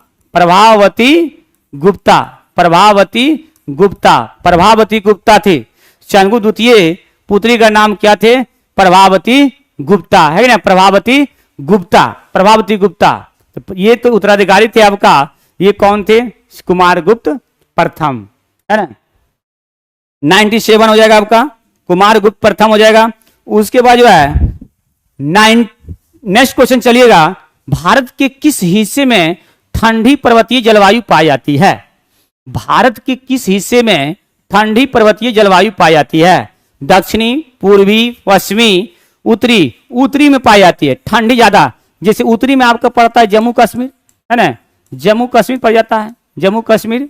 उसके बाद हिमालय पड़ जाता है, हिमालय, उत्तराखंड, ये सब पड़ जाता है ना, उत्तराखंड पड़ जाता है। नेक्स्ट क्वेश्चन आपका, नेक्स्ट क्वेश्चन है, सामान्यतः घाटे को एक डैश संकल्पना माना जाता है ना। सामान्यतः घाटे को एक डैश संकल्पना माना जाता है। स्टॉक, सार्थक, प्रवाह और अधिशेष। अरे संकल्प बताइए, सामान्यतः घाटे को एक दैहिक संकल्पना माना जाता है। ये जो माना जाता है सामाजिक, जाति, लिंग, प्रवाह, है ना। सामाजिक, लिंग, जाति और प्रवाह ये जो माना जाता है। सामान्यतः घाटे को एक दैहिक संक्रमण माना जाता है। सामाजिक, लिंग, जाति, प्रवाह, तो प्रवाह कहाँ है, यहाँ पे प्रवाह आपका हो जाएगा सामाजिक, लिंग, जाति, प्रवाह, सामाजिक, लिंग, जाति, प्रवाह, सामाजिक, लिंग, जाति, प्रवाह, ये जो है माना जाता है। उसके बाद आपका जो है नेक्स्ट क्वेश्चन, दुर्गा और महिषासुर के बीच नकली लड़ाई को किस नृत्य शैली द्वारा प्रदर्शित किया जाता है। दुर्गा और महिषासुर के बीच नकली लड़ाई को किस नृत्य शैली द्वारा प्रदर्शित किया जाता है।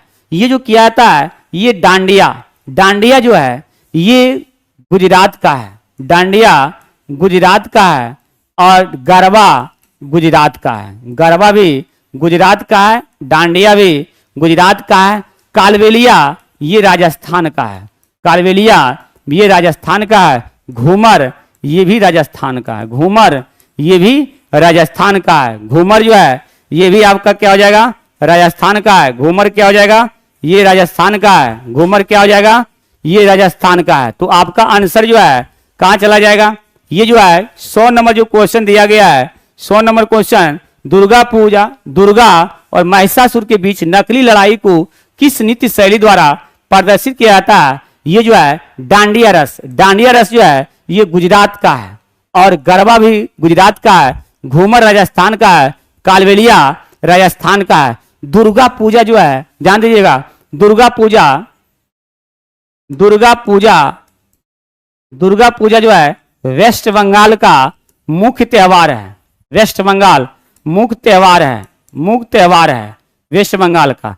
दुर्गा पूजा आश्विन महीने में मनाया जाता है। दुर्गा पूजा जो है आश्विन महीने में मनाया जाता है, आश्विन महीने में मनाया जाता है। दुर्गा पूजा अच्छाई और बुराई का त्योहार है, अच्छाई एवं बुराई का त्योहार है, अच्छाई एवं बुराई का त्योहार है, अच्छाई एवं बुराई का त्योहार है। इधर रावण का पुतला दान होता है तो उधर एक आदमी खुश होता है तो एक आदमी दुख होता है। तो दुर्गा पूजा आपका जो है अच्छाई और बुराई का त्योहार है। ये आश्विन महीने मनाया जाता है। ये बंगाल का, वेस्ट बंगाल का मुख्य त्योहार है। तो बिहार का त्योहार मुख्य जो है, बिहार का मुख्य त्योहार आपका जो है मुख्य है ये छठ पूजा है। छठ पूजा हो जाएगा बिहार का मुख्य त्योहार छठ पूजा हो जाएगा। छठ पूजा बिहार का मुख्य त्योहार छठ पूजा हो जाएगा। इसमें सूर्य भगवान की पूजा होती है, सूर्य भगवान है ना, सूर्य भगवान की पूजा होती है, सूर्य भगवान की पूजा होती है ना, सूर्य भगवान की पूजा होती है। तो आपका जो है 100 क्वेश्चन आपका आज का सेक्शन पूरा हो गया। आप लोग कमेंट में बताइए कैसा लगेगा, है ना, कैसा लगा है वो, अच्छा बुराई जो भी बताइएगा, है ना। ऐसा तो बहुत बेहतरीन तरीके से आप लोग करवाए हैं, है कि नहीं, बहुत अच्छी तरह से। अगर मेरा डिस्कशन आप लोग अगर बेहतरीन तरीके से जुड़ जाते हैं, सप्ताह में 3 डिस्कशन हम आपको लेंगे दरोगा का, एकदम बेहतरीन है कि जितना क्वेश्चन हम जो लिखाते जा रहे हैं आपको, इतना क्वेश्चन अगर आप नजर से देख लीजिएगा ना, एकदम बेहतरीन रहेगा आपका, ठीक है। कहीं भी एग्जाम में आपको टकरा जाएगा ये सब क्वेश्चन जो लिखा रहे हैं हम, एग्जाम के व्यू से हम बता रहे हैं आपको।